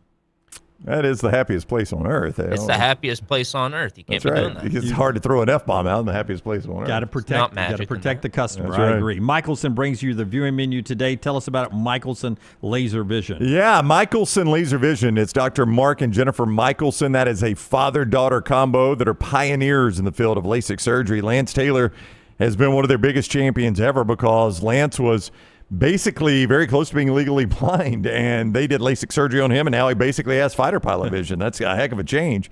MichelsonLaserVision.com, MichelsonLaserVision.com. It came after years of Lance fumbling around with contacts and deciding, I'm done with this. So he called 969-8100, set it up, and went and got that evaluation, and they came back and said, yeah, we can fix that vision for you. And boy, did they. It is a great gift, the gift of vision. MichelsonLaserVision.com. Do what Lance did. Call Amy Taylor. I want Lance Taylor's fighter pilot vision. And get that free consultation, and they'll tell you if they can help you. 969-8100, MichelsonLaserVision.com, 969-8100. Tyler, what you got? All right. So this was on the viewing menu yesterday because me and Tim got to see this early. F1 officially releases today, and we really recommend it if you're looking for a fun thrill ride of a movie. Okay. This is basically Top Gun Maverick in a race. Yeah, so really a solid movie then. It is fantastic cinematography. The sound design is great, and it really immerses you in the F1 race experience. And the soundtrack was really good, too. You got Led Zeppelin and Rat. So a lot of 80s hair metal. Rat. I'm big on the 80s hair. I know it didn't look like it, but I love the big 80s hair bands. So Rat, we went round and round some with Rat, huh? Yep, Round and Round was the song they played. Yeah, I don't doubt it. I mean, that's Rat's hit. Yeah. I really enjoyed it. Javier Bardem is great, and it's one of my favorite movies of the year. Okay. It's a movie where you kick back with a large popcorn and a large Coke and just enjoy the flick. Yeah, an hour and 55 minutes of looking at Brad Pitt's not bad either, is it? Yeah, it's 2.5 hours. 2.5 hour movie? Wow, Yeah. That's a hefty. That seems to be lengthy for that. Yeah, that's a hefty obligation right there. I mean, it's a big commitment, Jim. It is a circular road course. I mean, how many times can we go around it? It's got to be a little love story. There's a whole season. It's got to be a love story in there. How many times can you run down the football field? Hey, easy now. And then also tonight, we've got a new movie, Megan 2.0. This is about like a is the robot dance? Is the doll. dance coming back? What's that? Is that dance coming back? The Megan? Yeah. Yes. Wasn't there a dance? Oh. I don't know anything about that. I've been meaning to watch the first movie, so I'll be watching it right before walking into Megan 2.0. And this takes place 2 years after the first one, and there's a new robot that's even worse than Megan. And so the family from the first movie has to ask Megan for help to take down the robot. It's basically Terminator 2. So who's the actress that plays Megan? Good question. Yeah, because she was on all the shows and she would do that dance on my TikTok when Fallon and all those would pop up. She'd be out. I don't even know what the dance is anymore, but I remember it. Tim, you've seen Megan. What is this dance? I don't know what Jim's talking about. So, I mean, there's definitely a dance sequence where she's on a killing spree and she likes to twirl around and dance, and it became sort of iconic. And they had a lot of extras go out in the public and do the dance and choreography and stuff, and that's what you're being fed on your TikTok algorithm there. But nobody notable plays Megan from my knowledge. Anything else? That's all I got. That's our Michelson viewing menu, and the show being brought to you in part today by our friends at Lags. Before Brownie tells you about Lags, I'll tell you in the next segment, Joel Klatt stirred the pot a little bit this week, talking about must-win. Pressure on the SEC to win some of these big early games. We'll do our projections of wins and losses coming up. You always get a win with our friends at Lags. Boy, do you. Everything from breakfast to that late-night snack. Lags Eatery is... Yeah, it was a Holman institution for years, and now they are back over on 3rd Court South in Birmingham, just near Mom's Basement, if you know where Mom's Basement is. You can see more at lagseatery.com, lagseatery.com. It goes all the way back to Lag himself, a little neighborhood cafe in Homewood. It was a simple idea, a place to meet friends, see friends, and be friends. Well, you got it back now on 3rd Court South.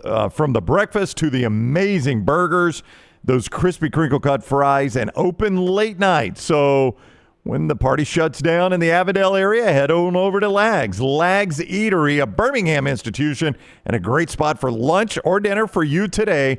lagseatery.com. Follow Scott Forrester on Twitter @ScottForresterTV.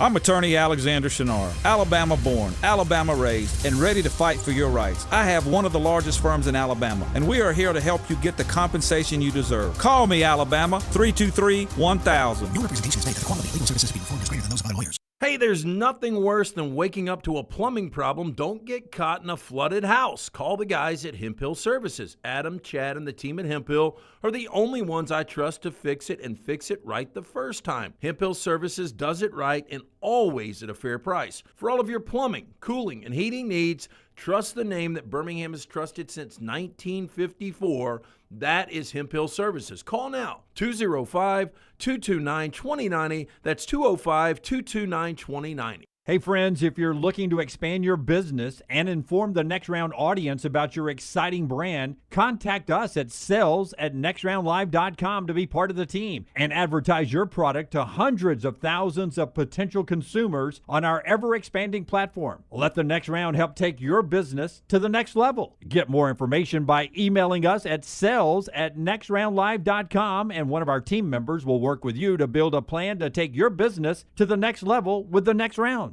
Stop by the New York Butcher Shop and pick up the finest in certified Angus prime beef steaks and burgers, premium pork chops, ribs, and all-natural chicken cut to order just for you. Their chef-prepared entrees and side dishes are the perfect dinner-to-go choice for your family and are ready to heat at home. With a great selection of fine wines and desserts, the New York Butcher Shop is your one-stop dinner shop. 2 locations to serve you, Cahaba Heights and on Highway 119 in Greystone. The New York Butcher Shop, rare quality, well-done service. Storm season is here. Make sure you have a plan of action in place right now. Greg from Pell City and Storm Restoration Roofing should be your first call when storms hit. Insurance companies love working with Storm Restoration Roofing because of Greg Nelson's name and reputation in the industry. When storms hit, call Greg Nelson. He's local, 205-542-3531. He's the home of the free no-cost roof inspection. Greg from Pell City on Facebook, 205-542-3531. It's Storm Restoration Roofing. Remember the name Way to Wellness if you're battling weight loss in your life. I'm Jim Dunaway from the Next Round. There was a time I was over 216 pounds until Way to Wellness helped me lose 45 pounds, and now for over 2 years, they've helped me keep that weight off. Here's their website, aplanforme.com, aplanforme.com. That's a great name for a website because there's no cookie-cutter plan. Everything is designed specifically for you. No contract, no sign-up fees, and your first consultation is free at Way to Wellness. Follow Next Round Live on Twitter, Instagram, Facebook, and YouTube. The social media team at Next Round Live is dedicated to giving you daily news conferences and practice video from UAB, Alabama, Auburn, and around college football. Follow and compare to the sites you used to visit. You'll also get the latest highlights and news from the Next Round Daily Show. Turn on the notifications so you don't miss a thing. Follow Next Round Live on Twitter, Instagram, Facebook, and YouTube. See more at nextroundlive.com. It's bow time. Tired of choosing between sweet and savory? Why not have both? Introducing Bojangles' new chicken and bowberry waffles. The bold Cajun chicken filet you love, now drizzled with a bowberry honey glaze and sandwiched between 2 warm waffles. Which means your favorite meal of the day just met your new favorite dish. And lucky for you, it's served all day. But it's only here for a limited time, so try chicken and bowberry waffles at Bojangles today. It's bow time. I'm attorney Alexander Shunnarah, Alabama born, Alabama raised, and ready to fight for your rights. I have one of the largest firms in Alabama, and we are here to help you get the compensation you deserve. Call me, Alabama, 323-1000. No representation is made that the quality of legal services being performed is greater than those of other lawyers. Jim Dunaway, Lance Taylor, Ryan Brown. Live from the Birmingham Racecourse Casino Studios, the Next Round, presented by Bud Light, is on now. All right, you want me to show you what else I did for the during the bottle of wine last night? So was your power off, or there was just nothing on? No, I had music playing. Man, there was a good bottle of wine. There was a big old storm that came through our area. It woke me up last night. It came in the middle of the night. Middle of the night. Yeah. Remember yesterday I said that Steve Spurrier would always lose one game he shouldn't lose? Yes. Yeah. And I agreed with you blindly. I agreed with you. Oh, you got facts? Yeah. I went back to every game Steve Spurrier ever lost, coached at Florida. And these are the ranked games and then the ones he lost. Not as bad as I thought it was going to be. Okay. There's a lot of games on that list, it looks like. Well, I went through every game, Brown. Oh, that's his entire season each season? In Florida, 1990 through 2001. Mm-hmm. Now, at the end, it was absolutely what I thought it was. In 2001, he was number 1 and lost to unranked Auburn, down in Auburn. I think that was the game you and I were at, right? Was that still Spurrier? That was Urban Meyer. Okay, you're right. You're right. So I was at that game. Yeah, we were, in 2000, he was number 3 in the country and lost to at Mississippi State, unranked Mississippi State. So those are bad losses at that point for him. In, let's see, in 1999, we know the loss to Alabama when they were number 3. And Alabama was 21. I mean, that Florida team was so much better than that Alabama team, and Alabama beat them twice. They were, and at least, you lost to the eventual SEC champion, but they had no business losing that game. Alabama probably had the best player on the field that day in Shaun Alexander, and Chris Samuels was pretty dang good as a left tackle, too. So they had 2 really good players, but Florida had the best roster, and they were playing at home. 98, not really a bad loss out there. They lost as the number 2 team to number 6 Tennessee in Knoxville. They lost as the number 4 team to number 5 Florida State in Tallahassee. So that wasn't bad in 98. 97, they lost to 14th ranked LSU, and they lost as the number 1 team. And they lost to 14th ranked Georgia as the number 6 team. Again, it could have been a championship year, coming off a championship year in 96. And 95, not really any bad losses, but 94, home loss to Auburn when they were number 1. Auburn was 6. That was a good Auburn team, though. Yeah, 93 lost at Auburn. That was a good Auburn team. When they were number 4, yep. Up 2 touchdowns, driving to go up 3 touchdowns. Auburn was 19th. Can I just real quick, I think, was that the end? Yeah, there were a couple others. Real quick, between that 94 Auburn loss and the 99 Alabama loss, I don't think they lost a home game. I think that was the bookends that was, in a home win streak for them. Yeah, that was the long winning streak of the Swamp. But for first 5 years, 1990 through 94, he was 4-8-1 in ranked games when they were ranked higher than the team they were playing. In ranked games when they were the higher-ranked team, he was 4 wins, 8 losses, and a tie. And I'm going to say, Jim, in a lot of those games, he was a top 5 team. Yep. Just being higher ranked, it wasn't like he was number 20 playing number 22. He was probably a top 5, definitely a top 10 team in most of those games, if I had to guess. That's 13 games. They had much more talent than most everyone else in the SEC, I thought. Yeah. 43-25-1 in ranked games at Florida. 31-16-1 when he was the higher-ranked team. By comparison, 43-25-1 in ranked games. Nick Saban was 30-15 in top 5 games. Top 5 games. Steve, so I did that because of what Spurrier said about Arch Manning yesterday, or 2 days ago to Pat Dooley, and we talked about it yesterday on the show, where he was criticizing Arch Manning and having really done nothing. And if he was really that good, why didn't he play last year instead of Quinn Ewers? And I pointed out I thought Spurrier mismanaged the mentality of his quarterbacks his entire time at Florida because he was such a Heisman Trophy winner, great quarterback, and a great play caller. He put so much pressure on his quarterbacks that they would lose games they shouldn't have lost, and that was my point. Yeah, I mean, that was the storyline. There were a couple guys maybe that avoided that, and once Wuerffel got going, there was never a time where he was going to pull Wuerffel off the field. But, I mean, a lot of his quarter, Shane Matthews, didn't get pulled off the field a lot as I remember it. But, boy, it would get turbulent, in the Terry Dean years and guys like that. I don't know why Terry Dean's always the one that comes to mind. Rex Grossman, it seems like, was on and off some. It got turbulent there. And your point was that probably cost them games that they shouldn't have lost. Would you still say top 10 college coach of all time? We did that the other day because we asked, is Kirby already in the top 10? Yeah, Spurrier would be in my top 10, but I think when it's all said and done, Kirby will be ahead of Steve Spurrier. Yeah. You were gone. Doring came on Friday. You were out Friday after your tooth surgery there. How's your tooth, by the way? We're good? Man. We're good? It's not in my mouth anymore. So I don't know where I don't know where it's at. How's your mouth without your tooth? I guess I should have asked. I don't know where it's at. Yeah, but it's doing fine. Thanks for asking. Yeah, Spada surgery. Lance's son is having surgery on his knee today, so we've had a lot of surgery on the show. I'm hoping to avoid that trend. But Doring was on, and we asked him that question about it.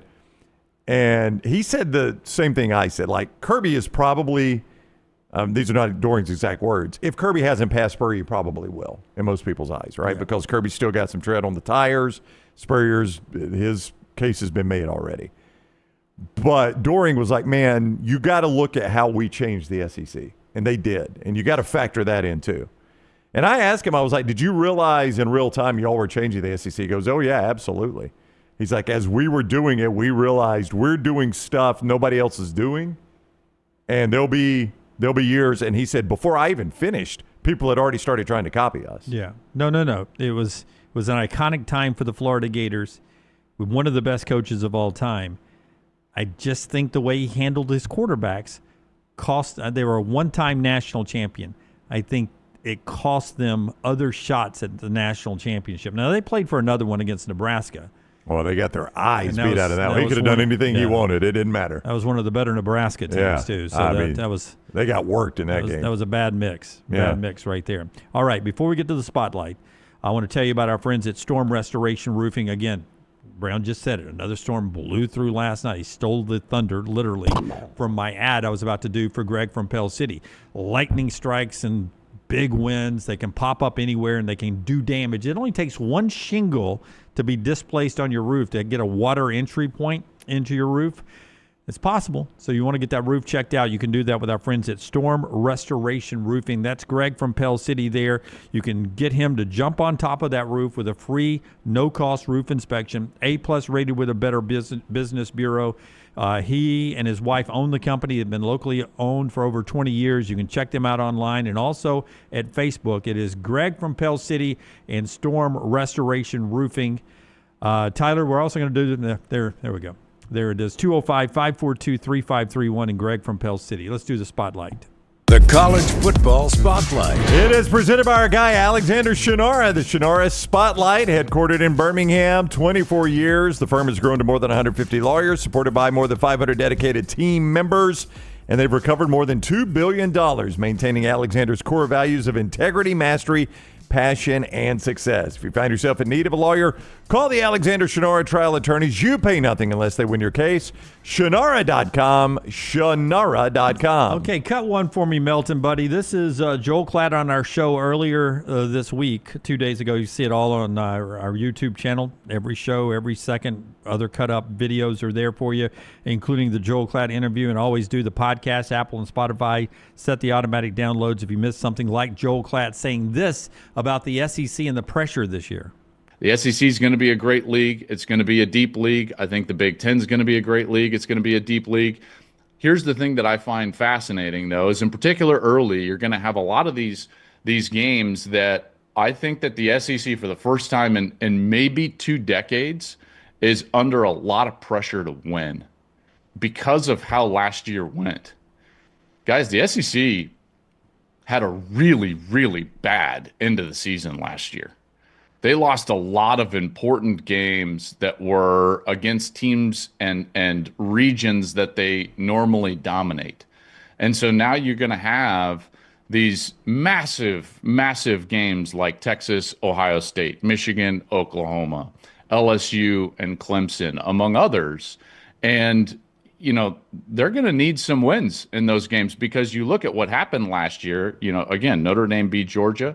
Texas got beat by Ohio State. Michigan beat Alabama. Illinois beat South Carolina. You go on and on. They did not perform like they have over the course of the last 2 decades. So in this era where conference supremacy seems to be so important in the playoff era, I think those games early in the season are vital for the conference to kind of maintain that edge or air of supremacy. I mean, when's the last time they had to put out some sort of like analytic propaganda packet to prop themselves up? That was borderline. I love Greg, but his people are walking him, off the plank. That was, I don't want to say pathetic, but that was awful. Like that whole spring meeting propaganda packet. Are you kidding me?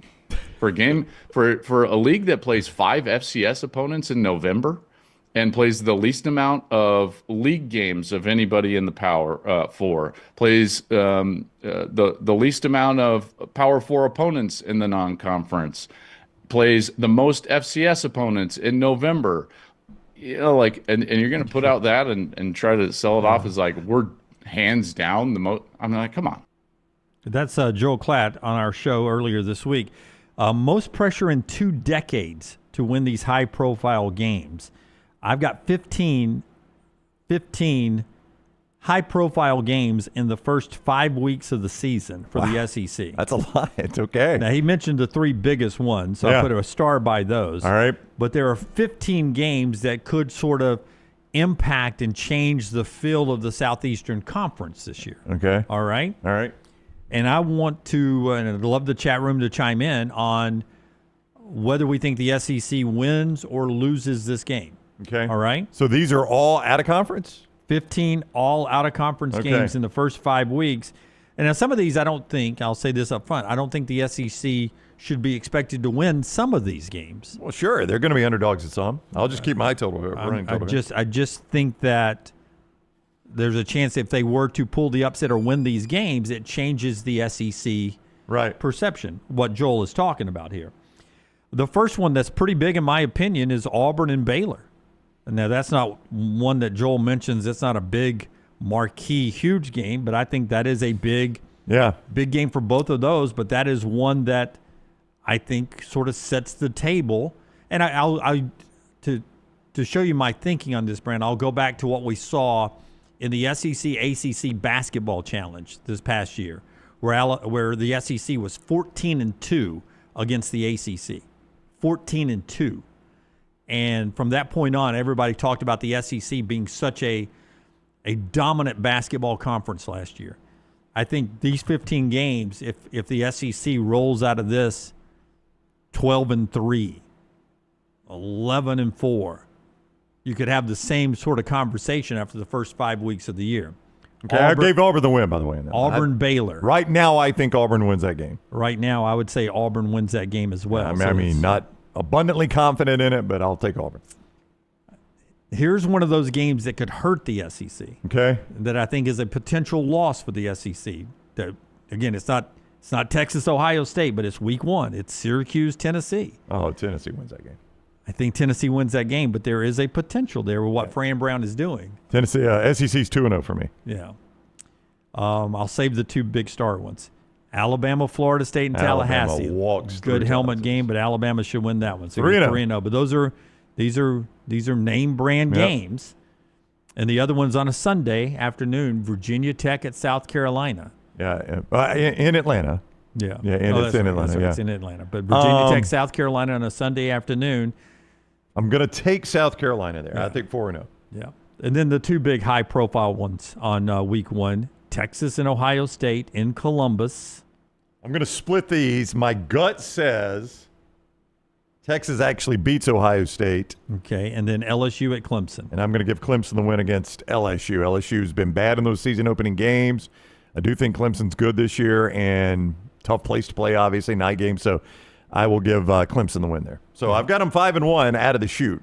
Yeah. As I said earlier, LSU is my national championship winning team. I have them losing at Clemson, though, to start the year. That can happen. In Texas, I have them losing to Ohio State. So I think the 2 biggest high-profile games the SEC end up losing on this opening weekend, but I would have them 5-2. 5-2 on that weekend. Wait a minute. I've got 5-1. What did I miss? I've only got 6 games. 3. Oh, it is 6 games. Okay. My bad. All right. Yeah, my bad. Week 2, again, it's a rivalry game, out of conference, not high profile, but Kansas, Missouri. This is the kind of game I expect Kansas to win this game. Do you know where that is? I have it at Missouri. Ooh. Could be Arrowhead. But I have it at Missouri. It's kind of sad, isn't it? Yeah. Like it could be Arrowhead Stadium. Kansas could be playing at a makeshift stadium somewhere. I think it's Missouri. It is Faurot Field. Yeah, they're at home. Yeah. Again, you know me, but when I say a team first and second, usually the second I'm team aware, is home. but we get some neutral site games this time of year, Jim. I'm going to go loss there. I'm going to go 5-2. Yep. Arizona State, Mississippi State. This is one of those that This is one of those the SEC is not supposed to win. And I'm going to take State in the upset. State played with them last year. It's in Starkville. It's in Starkville. I'm going to take State in the upset there. But you see what I'm saying? Now, Mississippi State beats Arizona State, Right. and then it will go completely unnoticed. The SEC folks can say, look, No. this is our dregs right here. Right. But you know what this is the bottom of the cereal that's been crumbled up, and you put it back in the box, That's you the pour crumbs. it out, Yep. and it's the dregs is what we call it in our house. Oh, the dregs The of the cereal. dregs of the Oh, cereal, I need yep. dregs. I need a new box of cereal. But The you dregs. know what's going to happen, though? Everybody's going to say, God, Arizona State fell off fast. Yeah, boy, were they a one-and-done, one-hit wonder right there. Same situation. Vandy in Blacksburg against Virginia Tech. It's a rematch from last year. I'm going to take Virginia Tech in this one. Yeah, but again, if Diego Pavia and them are able to do it again, that's Yep. another one of those that, like, man, SEC bottom feeders getting another high-profile win. There again, you remember our reaction week 1, right? When they beat Virginia Tech, and we're like, oof, boy, Virginia Tech is bad. Yeah. Our reaction was not, hey, maybe this is a better Vandy team than Clark Lee has normally had. It was a fun game to watch. 6-3 right now. And then the high-profile game that week is Michigan and Oklahoma in Norman. I'm going to take Oklahoma. I got Jim Michigan. Groves. I got All right. Michigan. I got the SEC of the star games. I got them 0-3. 7-3 for me right now overall. I have Ohio State over Texas, Clemson over LSU, and Michigan over Oklahoma. I mean, those are the three biggest games. Yeah. Now, I reserve the right to change these. I'm making these picks in June, so don't come back at me, Dunaway, when you're like, well, wait a minute. We did this back in June, and you picked Oklahoma. Yeah, Wisconsin, Alabama, not a high-profile game. I think Alabama wins it, but it's a helmet game. And then the high-profile game that week is Texas A&M at Notre Dame. Now, I don't know if the SEC is supposed to win that game or not. They'll be underdogs. I would say Notre Dame's the favorite, and I would think they would win the game. So that's 4 losses right now. So I am at 8-4. Yep. And then these others are off the beaten path. Week 4, Arkansas at Memphis. I only put that one on there because it is the SEC, and you're supposed to beat Memphis. Memphis is my group of 5 team. They're the team that's going to make the playoffs from the group of 5. This is a game that if Memphis wins, they'll say, and we beat an SEC team. Yeah, I gave them a win there, the SEC, so it's 9-4. Yep. Florida at Miami. Again, I don't think a lot of people think Florida should win this game. Well, I mean, I should win. They'll be an underdog, I would say, but I'm big on the Gators this year. I'm going to give them this win at Miami. It is 10-4 right now. Yep. And then week 5, Notre Dame plays at Arkansas. Again, not a game that the SEC is supposed to win. But here's an opportunity for, man, did you see that? Another back-end SEC team just knocked off Notre Dame. I tell you what, my gut tells me to take Arkansas there. I'm going to take Arkansas. Yeah. My gut has me taking Arkansas there, too. Is that Fayetteville?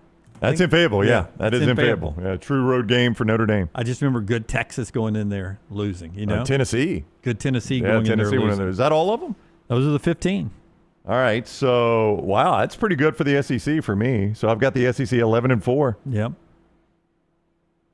And so of the high profile, Texas, Ohio State, you had Texas. I did. LSU, Clemson, you had Clemson. Michigan, Oklahoma, you had Oklahoma. I had Oklahoma. Those are the 3 biggest high profile games. Well, I would agree. You get, So 2-1 in the big high profile, and 11-4. I think the SEC, to Klatt's point, would come out looking pretty good. Do you think the SEC is under the pressure to win those games like Klatt was painting that picture? I mean, pressure is an interesting word because, normally pressure comes with like coach getting fired or something like that. And if the SEC doesn't win the games, Greg Sankey's not getting fired. But I would say we are at a weird time. When we threw that graphic up earlier of the SEC champions and you've got those back-to-back Big Ten logos up there, we're in a little bit of a strange time where the SEC generally has not gone 2 years without winning a national championship, and now they have. Now, when Klatt said some bad end of the season losses, I don't know if he was including the bowl games in that, like Alabama. Yeah, he did. Alabama, Michigan. He included that. Klatt puts more credence in a bowl game than I do. I don't consider that a bad loss. I mean, that's a bowl game. It's an exhibition game. In the full interview, Klatt pointed out that it was a lot of Michigan's twos who were back this year, and Alabama had no opt-outs. Yep, I remember him saying that. It was Jalen Milroe and Alabama's ones against Michigan's two. It was a good win for Michigan. Don't get me wrong. I like what Sherrone Moore did there. But I just don't put a ton of stock in bowl games. That's just a me thing. I find them to be exhibitions. I don't make rash judgments based on Illinois beating South Carolina or Michigan beating Alabama. Now, if it's a playoff game, it matters. But the other bad losses, like some of them were in conference, like Ole Miss, Florida. That was a bad loss by Ole Miss, just a terrible loss by Ole Miss at Florida. Alabama at Oklahoma, a terrible loss by Alabama at Oklahoma. You know, on a national stage, see, that's what I put more stock in. Like, if you've got, you can paint it either way. You can either say, see, that just shows you how tough it is in the SEC, that Florida can't even, that Ole Miss can't even go to Florida and get a win they should win because it's hard to play at Florida. Or Alabama can't go to Norman and get a win they should win because it's hard to play at Norman. Or you can flip it around and say, see, the SEC is not as good at the top as we're led to believe. Well, I think he was mostly talking about the playoff losses. He was, which is Georgia losing to Notre Dame. Notre Dame was the better team. If Carson Beck plays in that game, do you think Georgia wins? I don't even know. I mean, I can't say that if Carson Beck plays in that game, Georgia wins. I think they do, but I'm an SEC homer. Yeah. Texas to Ohio State. Texas, Ohio State. I mean, Ohio State was the better team, I thought, didn't you? I did. Watching that game? Yep. Like Georgia, Notre Dame, I'm not 100% certain Notre Dame was the better team, but I also don't know if Carson Beck is in that game if Georgia wins. I think they were pretty even. Tennessee and Ohio State. Was well, I mean, that was not even. Yeah. That was no little contender. I mean, that was never a game. That was our Spotlight brought to you by Alexander Shunnarah. Before we get to our 4 downs, Tyler has that for us today. Brownie, tell us about our friends at Breakline Optics. Yeah, BreaklineOptics.com. Here, I'll put my glasses on, man. BreaklineOptics.com. These are great sunglasses, men's and women's.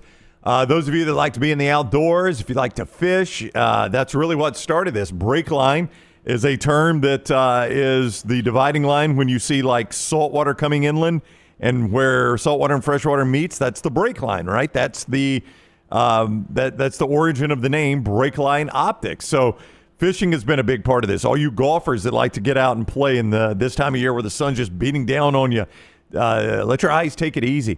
The thing I love about these, number one, they're fashionable. They look great. Number two, they are very, very durable. You ever dropped a pair of glasses and they break or the lens scratch?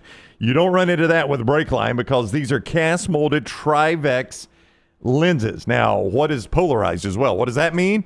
Well, it means they're very durable. I've seen them take hammers to these lenses, and they can't shatter them. These are built to last. They look great. They feel great. They wear great. We're all wearing them up here. You can as well.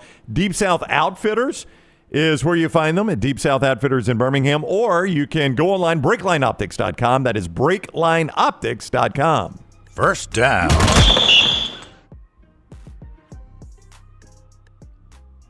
Tyler, you with us, man? Yep, I gotta find it real quick. Everything is falling apart today. Tyler. I'll read it for you if you want me to. Ariana Grande turns 31 today. Better career, Ariana or Lady Gaga? Boy, Tyler, you first. If only Lance were here, I know he would fight to death for Ariana Grande.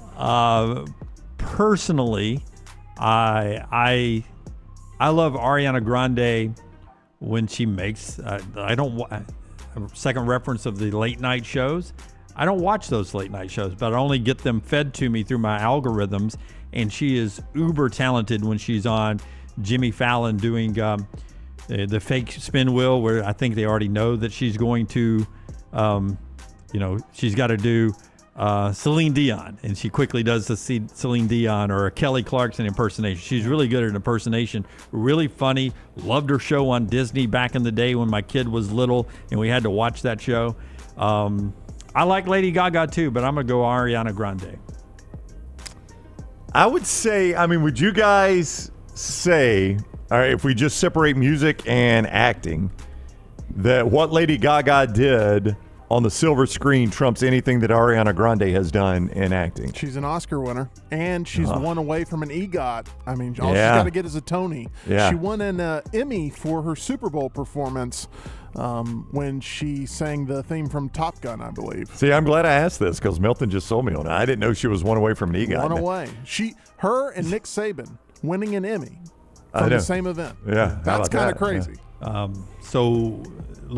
Is she planning on doing anything on the stage to try to get a Tony? Do you do that? Do you just say, let me try to dip my toe in this just so I can get in that category? She's a New York area girl, though, right? Yeah. I think the Tony's the easiest one for her to get based on her skill set. Yeah. can act and sing.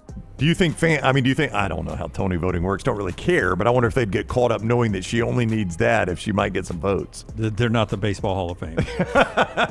She'll be an EGOT winner. Okay. Yeah. Well, so I'm going to go, I did not consider all of that. So because of that, I'm going to go Lady Gaga. Second down. Derek Jeter turns 50 years old today. Better career, Derek Jeter or Eric Clapton, who was also in 4 downs earlier this week. Yeah, yesterday, I think. Derek Jeter for me. I know Clapton's an accomplished guitarist. Not my favorite stuff. Derek Jeter, I enjoyed watching. Don't love the Yankees, but Jeter was really good. I like Clapton. Jeter, the top 10 Yankee of all time? Oh, yeah. Okay. Yeah, he's the captain. He is the captain. He's not a top 5 Yankee of all time, but he's probably a top 10. No, but they don't call anybody else the captain. They do not call anyone else the captain. Yeah. I will go Derek Jeter here. I am very respectful of Eric Clapton, but I think Jeter probably had the better career. Same. I'm going Derek Jeter here. It feels almost like a trap question because it's like, is this as easy as I think it is? Because I think it's Jeter. Yeah. I think it's Jeter. Third down. I feel like Tyler threw that one in there because he thought Lance would be here to wax poetically about Eric Clapton's guitar playing. Lance isn't here to bail you out on that one. Derek Jeter for the win. Go ahead. There's not nearly that much thought going into these questions. You Jim, give Tyler me way too much credit. Yeah, because I'm about to question you on the birth age of this next one here. Dr. Doolittle turns 27 today. Yeah. So what's your favorite Eddie Murphy? Okay, this is the Eddie Murphy version of Dr. Doolittle, right? Yes. Because there was a Dr. Doolittle when I was a kid, and I'm older than 27, sadly. I wish I was 27, because 28 was my favorite year. I'd be on the eve of going into my favorite year of life, which was 28. My favorite Eddie Murphy movie? Yes. Life. Mine is Shrek 1. Life. Yours is Shrek 1, an animated, where you just had to sit in a booth? That's all he does, just sit in a booth and talk. I mean, that's kind of dismissive of what the actual job is. Did he write it? I mean, did a lot of ad-libbing for Shrek, actually. I'll give him some ad-libs. To be fair, he's probably made more off the Shrek movies than Yeah, any other easily. movies. Oh, yeah, Easily. you're probably right, yeah. Didn't have to put on makeup. Yeah. The Coming to America sequel went straight to streaming. Yeah. The Shrek sequels, big screen at the theater. And it's hard to go Life over Coming to America. Coming to America is just it was out when I was in high school. It's just a classic. We loved it. Trading Places. But I loved the movie Life, and I think I like it more than anybody else up here. No Beverly Hills Cop love here. I mean, I the like soundtrack alone is so good. I was about to say the soundtrack drives me crazy. Axel F. Oh, really? You Yes. don't like that? No. Oh, I was during a period of time in my life that I didn't have Sirius XM, so I wasn't on a specific channel. I probably at that point would have had a 3-disc. No, I don't even. At that point, I think I'm a cassette tape. I don't even think I had CDs. Old 8-track. So not 8-track. I think I was a cassette tape. So I would have to fumble and find a cassette tape to throw in there because on the radio it was a genre at that point where soundtrack, no lyrics would be played on pop radio at the time, and Axel F would pop up. Yeah. Oh, it's killer soundtrack. I was Melton. I was at a golf course yesterday, and it was at Ballantrae, and I was paying my green fee. And Stacy, who works there, was like, Dunaway was in here the other day, and this song played, and he said that is in the top 10 most hated songs. Yeah. I can't even remember what song it was. It was I Love the Rainy Night. Yeah, I love the rainy nights. Yeah, is that Ronnie? Not Ronnie Millsap. Nope, it was Eddie Money. Eddie Money. Yeah, that doesn't even sound right. Okay, whatever it was. Be. But that song came on, and she started laughing. I said, "What are you laughing at?" She goes, "This song came on the other day when Dunaway was in here. They've got some playlist, I guess, and it amazingly timed out like that." And he told me it was in the top 10 most hated songs on his list. Yeah, Dunaway. I was like, Jim's got strong feelings. At poker, we have a playlist that rotates, and he gives his opinions on almost every song that comes up. And one song came up, and he goes, "If I ever plan on injuring myself, I plan on listening to this song." Yeah. And that stuck with me. Yeah. And I did not take it off the playlist. Fourth down. F1 officially releases today. Eddie Rabbit, by the way. Eddie Rabbit. Eddie Rabbit. Yeah, go ahead. Sorry, Tyler. Oh, you're good. What's the fastest you've ever been while riding in a car? So I'll answer this two ways. Number one, I think you were with me. Did you go out to Talladega? Did we both do this? Or was it somebody else? Dale Jarrett once, live on CNN, did a ride around. I did an interview with him on CNN for some reason. I was tabbed to do the interview with Dale Jarrett from Talladega. But then part of the pre-taping, they set up a dash cam, and he drove me around in a pace car, extremely close. But it was the pace car. It wasn't a NASCAR. It was 110 we got up to, and that's the fastest I've ever been. Sadly, I did the Dale Jarrett Racing Experience one time at Talladega, and I got into a NASCAR. And that's what I was talking about. Yeah. Yeah. I don't know if we were there and just didn't know each other. At the same maybe time. that was the case because I was working in Anniston at the time. Yeah. In fact, I don't even know if it was Dale Jarrett's. It was Dale Jarrett's son. Yeah. Jason Jarrett, I think, was his name. But I got into it, and after doing the class before, and we weren't going to do any drafting or anything. It was just pace laps basically. They laughed at me when I got out of the car. Like, they said I did not get over 100 miles per hour. Are you kidding? Yeah. So because I'm driving, I'm thinking to myself, if the right side tire blows out, I'm going into the wall. Yeah. I can't save it. I'm going to go into the wall. And I was scared of going into the wall. And so on Talladega, where you could be going 100 and it feels like you're doing nothing, I did not get it to 100. I barely had it going fast enough to where the engine wouldn't die. So I had the exact opposite experience. We were in a 3-car pack so you could fill the draft. And it was Jason Jarrett, and they let each car lead the draft so that everybody could feel what the draft felt like, right? I did not pass the class to get into that. I was on the track by myself. Well, and we were riding. We were not driving of it. You weren't driving, right? Oh, yeah. You were driving. Yeah, we got to drive it around the track. These were actual stock cars. These were actual what they would use in the race. This one was too. Okay, and they put a little passenger seat in there somehow. Yeah. So anyway, they told us afterwards we probably hit 187. That was their estimate, because they don't have a speedometer, do they? They've only got the RPMs. Yeah, that's right. So they just had to guess. So we were probably, my guess would be at 187. The two things jumped out at me. Number one, how smooth yet disorienting it is in the high banks at Talladega. You're super disoriented, Melton. Like, it does this. It does like you're riding on the side and everything, it's just, I can't explain it to you, but just when you get used to that, it goes. I know. In turn 3, there's a massive American flag outside the track that stands upright, obviously. But when you're in the turn, it looks like it's sideways. It is so disorienting. And the other thing that jumped out at me is when they're on the backstretch, how much that car moves. Like, the least stable it is on what you view as the flattest, straightest part, which was weird to me. The super stretch on the back stretch. Oh, it was amazing though. So 187 is my long answer. Another most embarrassing thing is I almost burned out the clutch before I could even get the thing rolling. Not as smooth as a off the showroom floor car on the Civic on doing the old clutch in the gear. Did you do that one? I had to push the button and recrank. Safe to say you did not miss your calling. Oh, no. They literally laughed at me. Yeah. They may have said I was the worst sportscaster ever to do it. May or may not have said around that. the country, the worst to ever do it. And that is our 4 downs today. Brought to you in part by the great folks at Twin Peaks. Right now, in our keg, it is 35 degrees. 29 degrees at Twin Peaks. Ice cold beer and a great place to go watch all the games, Major League Baseball throughout the weekend. You want legendary? You go to Twin Peaks. As Dunaway said, that signature 29-degree beer on draft right there. The amazing burgers, bigger and bolder. The amazing wings that you get there and the great scenic views in every single seat. Go enjoy a great lunch, dinner, and all the games right there at Twin Peaks at the Twin Peaks nearest you. Everything Next Round is on demand now in the podcast section at nextroundlive.com. I'm attorney Alexander Shunnarah, Alabama born, Alabama raised, and ready to fight for your rights. I have one of the largest firms in Alabama, and we are here to help you get the compensation you deserve. Call me, Alabama, 323-1000. No representation is made that the quality of legal services being performed is greater than those of other lawyers. This hour of The Next Round is presented by the Birmingham Racecourse Casino, now featuring 7 days of giveaways with your chance to win a share of up to $125,000. The more you visit the Birmingham Racecourse Casino, the more chances you have to win.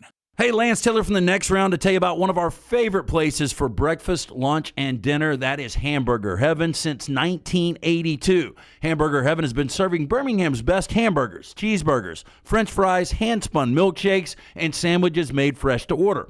All of their ingredients are fresh and prepared daily. This includes their beef, always fresh, never frozen, hand-pattied each and every day. For breakfast, lunch, or dinner, visit any of the 4 locations, Highway 280, Irondale, Gardendale, and Homewood. Hey, there's nothing worse than waking up to a plumbing problem. Don't get caught in a flooded house. Call the guys at Hemp Hill Services. Adam, Chad, and the team at Hemp Hill are the only ones I trust to fix it and fix it right the first time. Hemp Hill Services does it right and always at a fair price. For all of your plumbing, cooling, and heating needs, trust the name that Birmingham has trusted since 1954.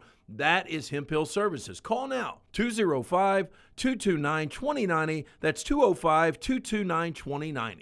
New Life Art is proud to announce Daniel A. Moore's upcoming Alabama basketball painting, Buzzer Beater. Closing out the regular season, Alabama and Auburn faced off in a top 10 matchup. With less than 1 second remaining in overtime and the game tied at 91, Mark Sears launched a 15-foot floater that sealed the Tide's victory. Visit DanielMooreArt.com and see the artist's preliminary sketch of this historic Bama win. And take advantage of special pre-production pricing for Buzzer Beater. Looking to expand your business? Let the Next Round help you. Contact us, sales@nextroundlive.com, and be part of the team. Advertise your product to hundreds of thousands of potential customers on our ever-expanding platforms. The Next Round can take your business to the next level. Join our existing partners in the fastest-growing media space, both live and on demand, while reaching the most desirable audience for your business. Get more information by emailing sales@nextroundlive.com, and one of our team members will work with you to build a plan to take your business to the next level using the Next Round. Stop by the New York Butcher Shop and pick up the finest in certified Angus prime beef steaks and burgers, premium pork chops, ribs, and all-natural chicken cut to order just for you. Their chef-prepared entrees and side dishes are the perfect dinner-to-go choice for your family and are ready to heat at home.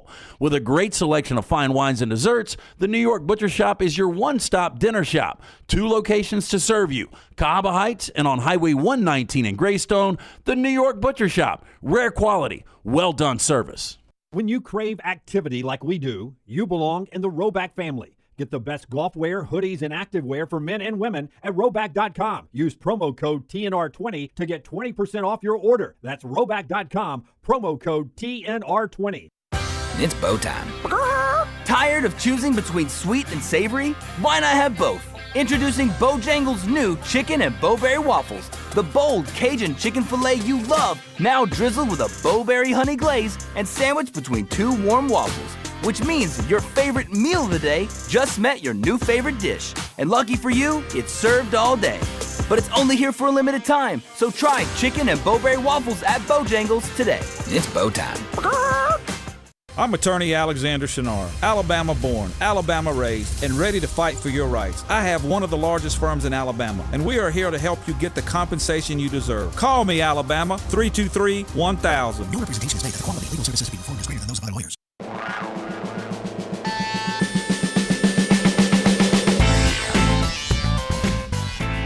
You're seeing a lot of PayPal conversation in sports today. That's because separately, not jointly, the Big 12 and the Big 10 both announced partnerships today with PayPal.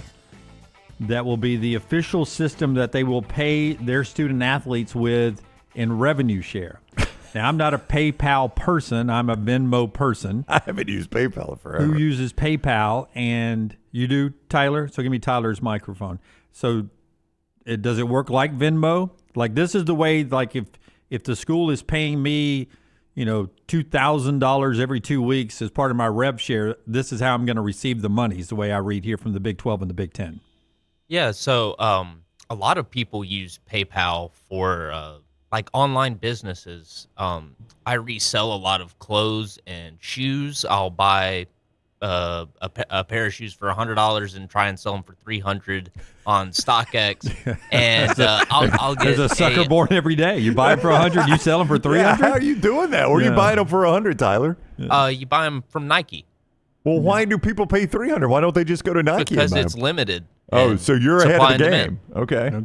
Supply and demand. Tyler going all economics on us. Tyler's a businessman. I'm a businessman. I know he's a businessman. I'm aware. Yep. But anyway. So PayPal is a secure way you do the transaction. Yes. PayPal is incredibly secure. They have buyer protection and seller protection. So everybody has full confidence that everything's going to be good with the transaction, and the seller gets a direct deposit in their account. Yeah, so PayPal there is using the Big 12 and the Big 10. In the Big 12 deal, $1 million per school annually from PayPal to make PayPal the official rev share provider for that conference. Big 10 using it as well. Texas State is expecting to get a bid today from the Pac-12 to be their 8th football playing member when they start playing football again in the Pac-12 next year. Let's do our Bojangles tender moment of the day. Brownie, tell us about Bojangles. You can enjoy those great tenders at Bojangles. They got a dipping sauce for every flavor as well. From sweet to heat, Bojangles has 7 sauces that will definitely add a little extra flavor to every bite. Nothing pairs better with the sauces than hand-breaded tenders. So if you're looking for sweet, try honey mustard. If you want to add some tang, try barbecue. If you want some heat, try creamy buffalo or peach honey pepper. If you're craving smooth and creamy, the house-made ranch, jalapeno ranch, or classic Bo sauce ready and waiting. So head to Bojangles, order some hand-breaded tenders with your favorite sauce today. It's Bo time. Bruce Feldman has a story with Cooper and Ellen Manning, the parents of Arch Manning. It is parental advice of raising Arch for this moment in his life, basically preparing him for that. So go check that out. That's your tender moment of the day from Bruce Feldman. Well, so Peyton was commenting on him last week, Steve Spurrier. It's just amazing the amount of people that are talking about Arch Manning right now. And that's actually a cool angle that Bruce did there with his parents. Right. Giving some parental advice. I will be interested in reading that. But it seems like every day I start scanning Twitter and so-and-so's comments on Arch Manning pop up. That is your Bo tender moment of the day. Not so tender is Bret Bielema, who once again is poking the SEC with his comments. Bielema earlier this week implying that Georgia tampered with Josh McCray, the running back. Says Bielema to the folks at On3 Sports. Somehow he found his way to the portal, and 12 hours after being in the portal, he was on a flight to Georgia. I don't know how that happened, but it's crazy. Bret Bielema saying before he was in the portal, surely they had to go ahead and have the flight booked to Georgia. 12 hours after being in the portal, he's on a flight to Georgia. Bielema hinting that Kirby Smart in Georgia tampered with the Illinois running back. I mean, I think we all assume that happens, right? I mean, these guys are in the portal, and then a day later they're on somebody's campus.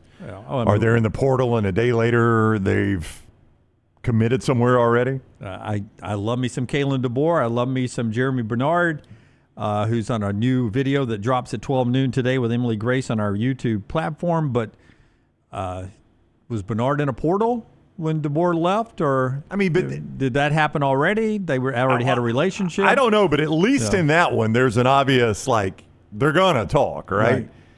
But I mean, it's stranger to me when you see a guy like Bret Bielema. Look, I don't care. I'm not taking Bielema's side here, but I am saying we do see this happen a lot, and you just assume Isaiah Bond to Texas. But I mean, there were a lot of people who believed that he had a deal in place before he even went and played in the Rose Bowl. But do you consider this tampering? And I think you're right about that. I think you probably did. But do you consider this tampering? Let's say I am Isaiah Bond, and for whatever reason, I'm not happy at Alabama. Okay. So I pick the phone up and I call Steve Sarkisian or somebody at Texas, and I'm like, look, I'm not happy at Alabama. I am thinking about hitting the portal. If I do so, would you guys have interest in me? I mean, I just want to know where my interest is before I do this. Well, you've got representatives who could do that. That's right. You too. Yeah. Do you consider that tampering, though? I mean, what's Texas supposed to do? Say, now, Isaiah, son, you wait till you get in the portal and you have your people call me once you get in the portal. I am not going to talk to you about that. By rule, I cannot. Yeah. I think what Bret Bielema is saying is, would Georgia like that to have been done to them? No, Kirby would have complained about it. And I also don't believe that Bielema has never done anything like that. Do you? Yeah. I mean, they've gotten kids out of the portal. You think those guys just magically appeared in Champaign? Nick Saban on our air said we kept urging, was it a punter or a kick returner or somebody from the MAC? we kept sort of urging him to get into the portal, and he never would get in the portal. I forget which player he was talking about. It seems like it was a Mac player. He said that also during the draft, if you remember. Yeah. When that kid got picked, he's like, man, we tried to get this guy in the portal. Yep. And he never would jump. Yeah, I mean, never would get in the portal. Yeah. I mean, that's like Saban could say the quiet parts out loud now because he's not coaching college football anymore. Yep. I think every coach in America does this. I mean, just the truth is you're falling behind if you're not doing this. So you're going to have to do it. Now, Bielema is on the talking tour right now.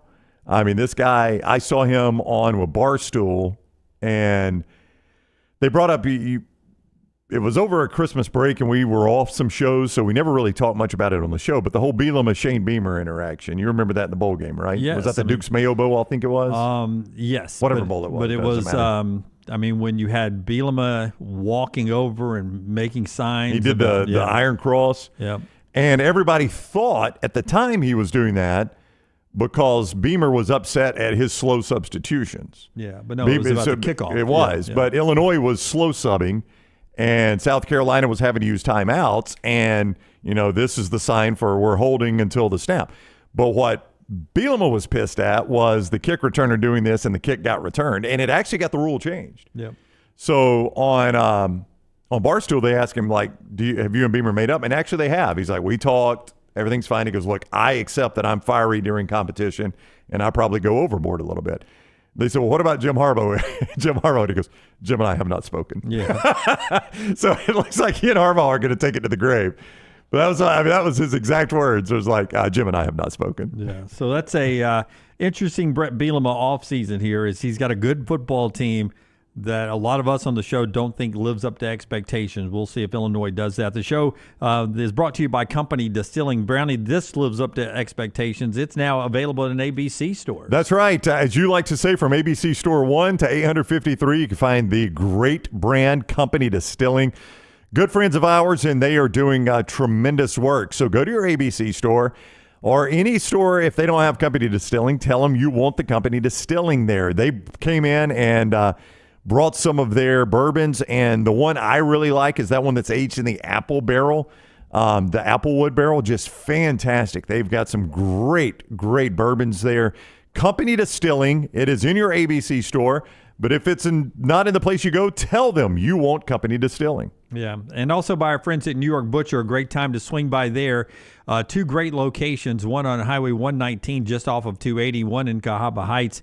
You can swing by there. The great butcher serves that they have there with those great sandwiches for lunch, fresh meats and the deli sandwiches. They've got the smoked meats and prepared meals like lasagna's fantastic there and some other great foods. And, of course, it's a butcher. So you get great cuts of meat for the steaks and things like that. NewYorkButcher.com, NYButcher.com, NYButcher.com at the two locations, Cahaba Heights and Greystone. And don't forget, July 4th, next week, you can go by and order one of those smoked butts right now with our friends at New York Butcher. It's NYButcher.com there.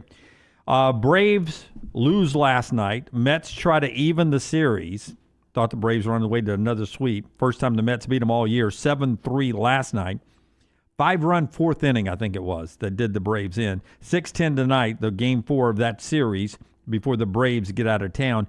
Ronald Acuna, who had 2 RBIs in the game, did announce yesterday he will be part of the Home Run Derby, which is part of All-Star Weekend, which is coming to Atlanta.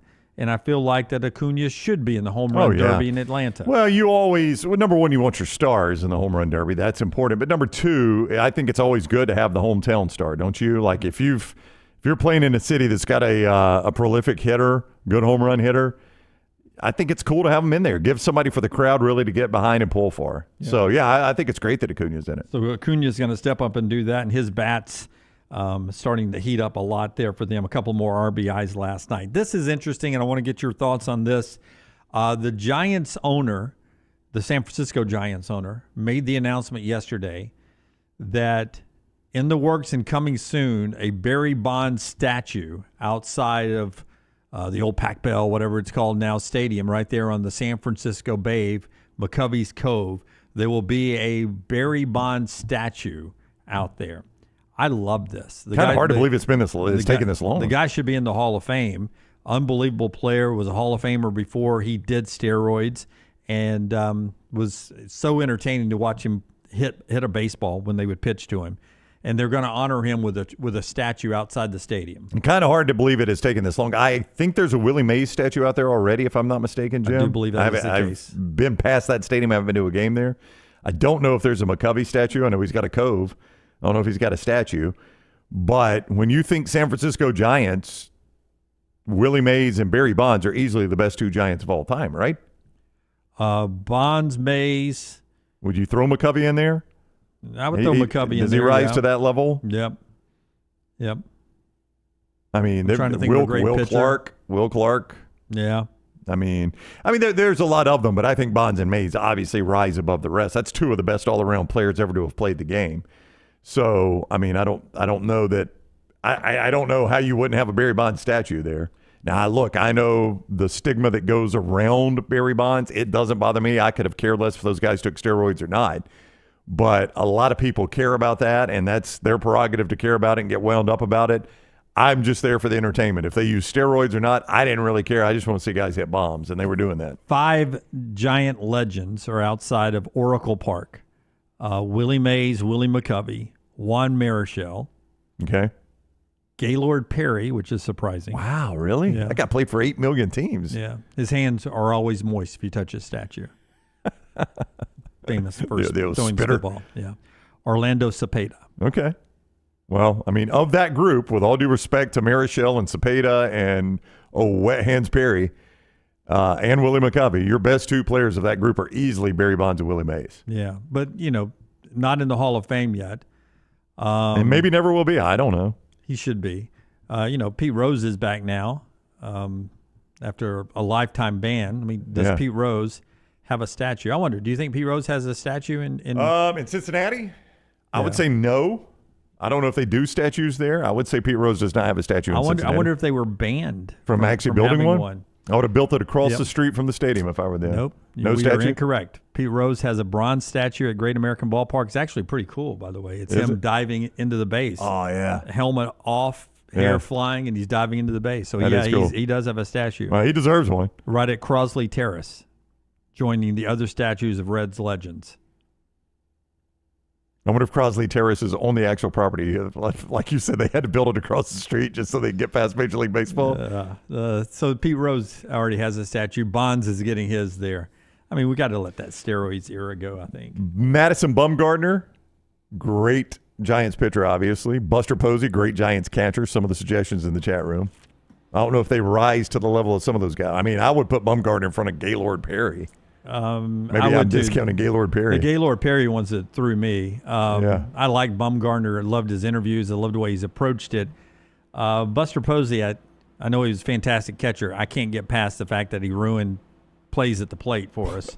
He ruined because he got his leg blown up. He got his leg shattered. I don't think he set out to ruin them. Now he's ruined baseball. We can't run into the catcher anymore. So I would not give him a statue. I'm more forgiving of the steroids use than I am Buster Posey. Getting hurt. Ruining plays at the plate for us with the stupid Posey rule that's out there. All right, top of the order, we'll talk college football with Max Chadwick when we come back. The show being brought to you by our friends at Gutter Cap. Hey, go by and see our buddy Chris Stewart at Gutter Cap and let him add value to your home right now by cleaning out those gutters one last time and then capping it.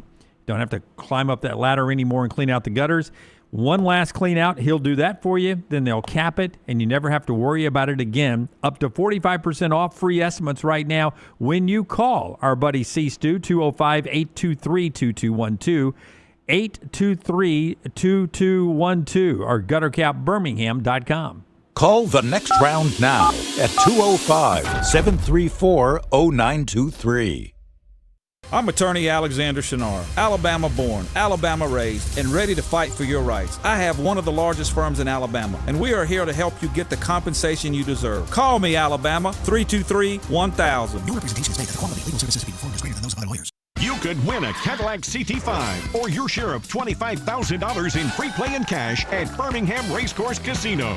The more you visit, the more chances you have to win. Play the latest, most exciting games around with fun bonuses and big jackpots. You can be a winner too. Come win your share during the Cadillac CT5 and $25,000 giveaway at Birmingham Racecourse Casino. Drawings April 5th and 6th. Located off I-459, exit 31, Derby Parkway. Must be 21 or older, must be present to win.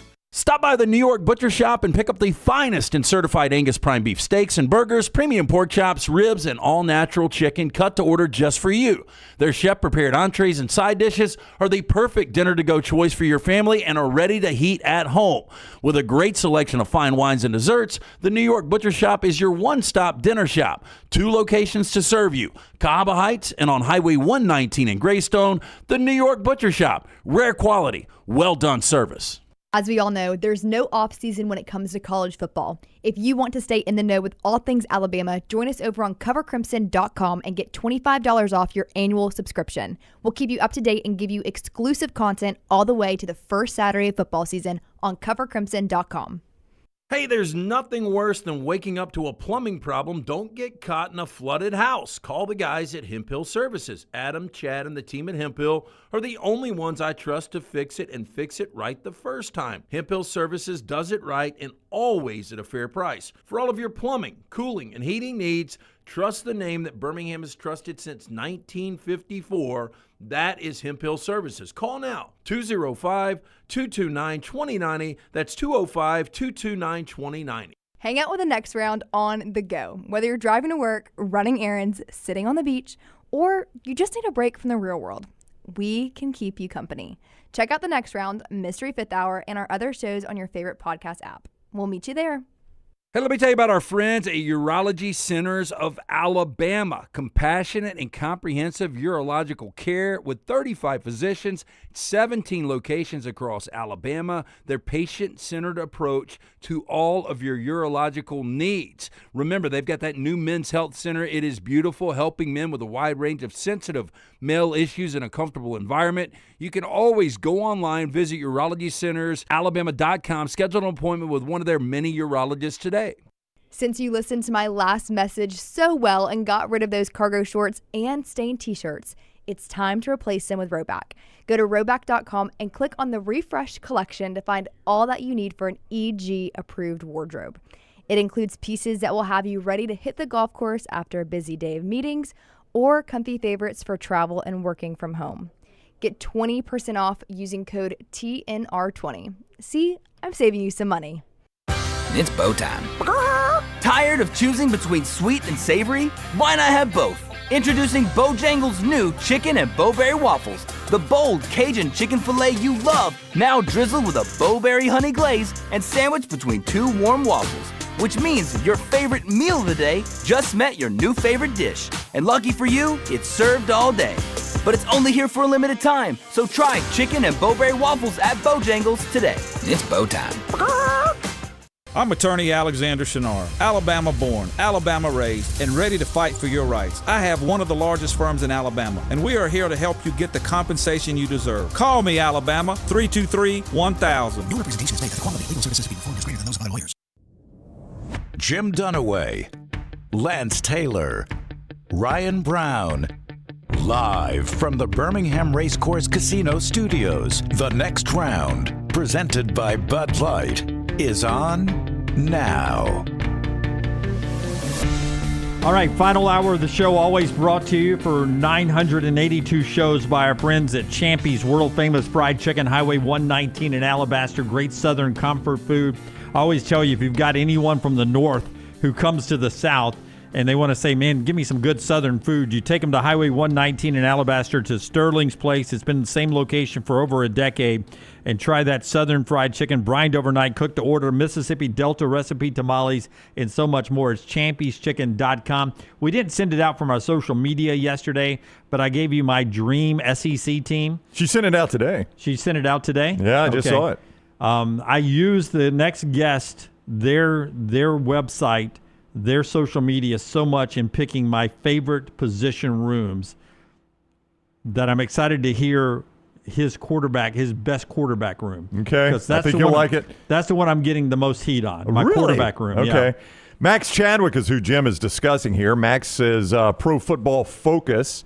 The college side at PFF_college. You could follow him on social media at CFB Max Chadwick. He is on the Alexander Shunnarah Trial Attorneys Hotline. Welcome in, Max. How are you today? Good. How are you guys doing? Doing great. I don't know if this was Jim's inspiration, but I know you guys right now are dropping your best quarterback rooms, defensive line rooms, all those things. And so Jim took it on himself. Your quarterback room, Jim, your best quarterback room in the SEC was? I go with LSU, but I never factor in injury, so I didn't really care about the rest of the room. I just went with Nussmeier. So you just went Nussmeier as the best quarterback. And a lot of our viewers and listeners are not buying Garrett Nussmeier this year. Are you guys?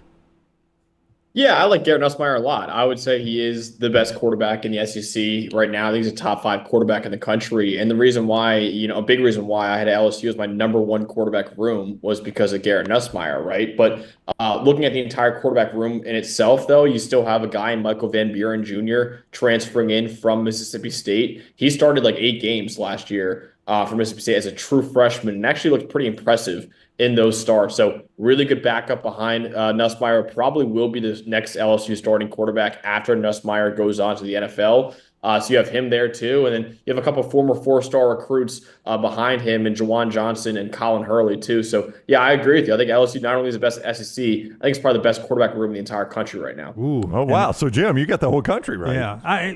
And I know we're not just talking SEC with you here, but I'm wondering, it does seem like the quarterback, and I'm not talking the room here, I'm talking about just the guys projected to be QB1.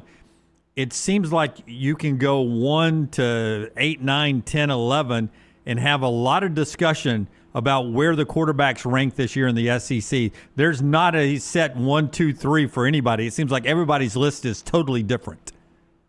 Yeah, I agree with that. I think it's a wide open list, not only SEC, but in the entire country right now. I think you could have, there's probably like 5 or 6 quarterbacks, I think I have a real case to be the number 1 quarterback in the country right now. And you really don't see that going into a year. Usually every single year, you have your Caleb Williams or you have someone like that. You're like, okay, this guy is the top quarterback in America. There's not really like that one this year. I would say right now, Cade Klubnik is probably my pick, but even that, I mean, I would hear the argument for Sam Levitt. I would hear the argument for Garrett Nussmeier, for Carson Beck, even for Drew Aller, for Arch Manning, even though he hasn't really played too much yet either. Maybe even a DJ Lagery if you want to throw him in the mix too. There are, like I said, 7 guys that have a legitimate case, I think, to be the number 1 quarterback in the country right now. Max Chadwick is our guest, Pro Football Focus, PFF_college at CFB Max Chadwick. That's how you find his work at both those social media handles. He's on the Alexander Shunnarah Trial Attorneys Hotline. Before I ask an Alabama question, I'll use this moment to plug the fact that right after the show on our Next Round YouTube channel, a sneak peek of Emily Grace McWhorter's interview series with Alabama players. Our own EG talking to Alabama players. It starts with Germie Bernard. That's the first one that drops, an exclusive discussion with some Alabama players that Max is about to talk about when he starts calling names, some of the top-line Bama players. Those will be dropped over the next couple of weeks. That's a sneak peek with Germie Bernard right at noon on our Next Round YouTube channel, so make sure you subscribed and set alerts. We talked about it last week, Max, that you guys said Alabama's offensive line is the best in the country, number 1 in the country. You have followed up and said their defensive line is second best in the country. So I'm not a smart man, but I'll put those two together and say you guys don't think anybody's better in the trenches, both sides combined, than Alabama. Yeah, I would say so. I think Alabama just is loaded offensive line, defensive line. And listen, I know Nick Saban is no longer the head coach of Alabama, but that's what they were really built on. I mean, who the hell are you, Thomas Castellanos? I mean, are you Thomas Castellanos? You're saying Nick Saban's not the coach anymore? Are you serious? Listen, I'm not Thomas Castellanos. I don't know if I would be saying a lot of the things he'd be saying right now. Let's put it that way. He's been putting out a lot of quotes lately. I'm like, oh boy, you better be able to prove it this year, buddy. But yeah, I think Alabama's their offensive line and defensive line is loaded. I think at left tackle, Caden Proctor could be a top 10 pick in the draft. They have one of the best centers in the country, Parker Brailsford, one of the best guards in the country, Jaden Roberts. And the defensive line-wise, Tim Keenan, I think, is one of the best run defenders that we have in college football at D tackle. LT Overton, the edge rusher, could be a first-round pick in the draft too. So, yeah, those trenches for Alabama. I think Alabama is going to have a major bounce-back year next year, and I think they're probably a top 4 team in college football right now and in the inner circle for national title contenders. I really think Kalen DeBoer in year 2 is going to have a huge bounce-back year with the Crimson Tide. How do you guys evaluate guys who haven't put a lot of tape out there, like Gunnar Stockton at Georgia, for instance? Like I'm really lost on trying to figure out what Georgia's offense is going to look like, and it starts because I don't know what Gunnar Stockton's going to look like as a starting quarterback week in, week out. Yeah, it's tough. It's really hard because, we base so much of what our opinions are here at PFF based off what we've seen before, right? So, there's some projection into it, right? You always look at recruiting rankings too and how guys were rated coming out of high school. But I for one wasn't that impressed by Gunnar Stockton when he was out there. I know some Georgia fans might disagree with this. I think it's a significant downgrade going from Carson Beck to Gunnar Stockton. So if they really did force him out the door, like some people think they did, Carson Beck, I think it's a major mistake by Georgia. Now, of course, Gunnar Stockton now with the full offseason as a starter maybe can really improve. But I know the defenses he went up against were really good defenses like Notre Dame that he didn't really look great against. So maybe against easier defenses, it'll be better. But I just think that, Georgia's got a lot of question marks right now offensively. Brand new receiving core. I like what they did in the portal, getting some new receivers in there. But there's a lot of questions. And then offensive line, too. I really like the running back room. I think they're going to run the ball a lot next year. But I still have some major questions about Gunnar Stockton as a starting quarterback right now. I was about to say Georgia kind of gets labeled as doing it with a game manager at quarterback. That is an insult to Stetson Bennett. And I would say there were times Carson Beck was anything but a game manager. I mean, Carson Beck turned the ball over some. So I don't know I think they get labeled that way is because Georgia never seems like overly elite at wide receiver. And I think it's more about what you're talking about. They're normally elite at running the football, and it's something that they weren't amazing at last year.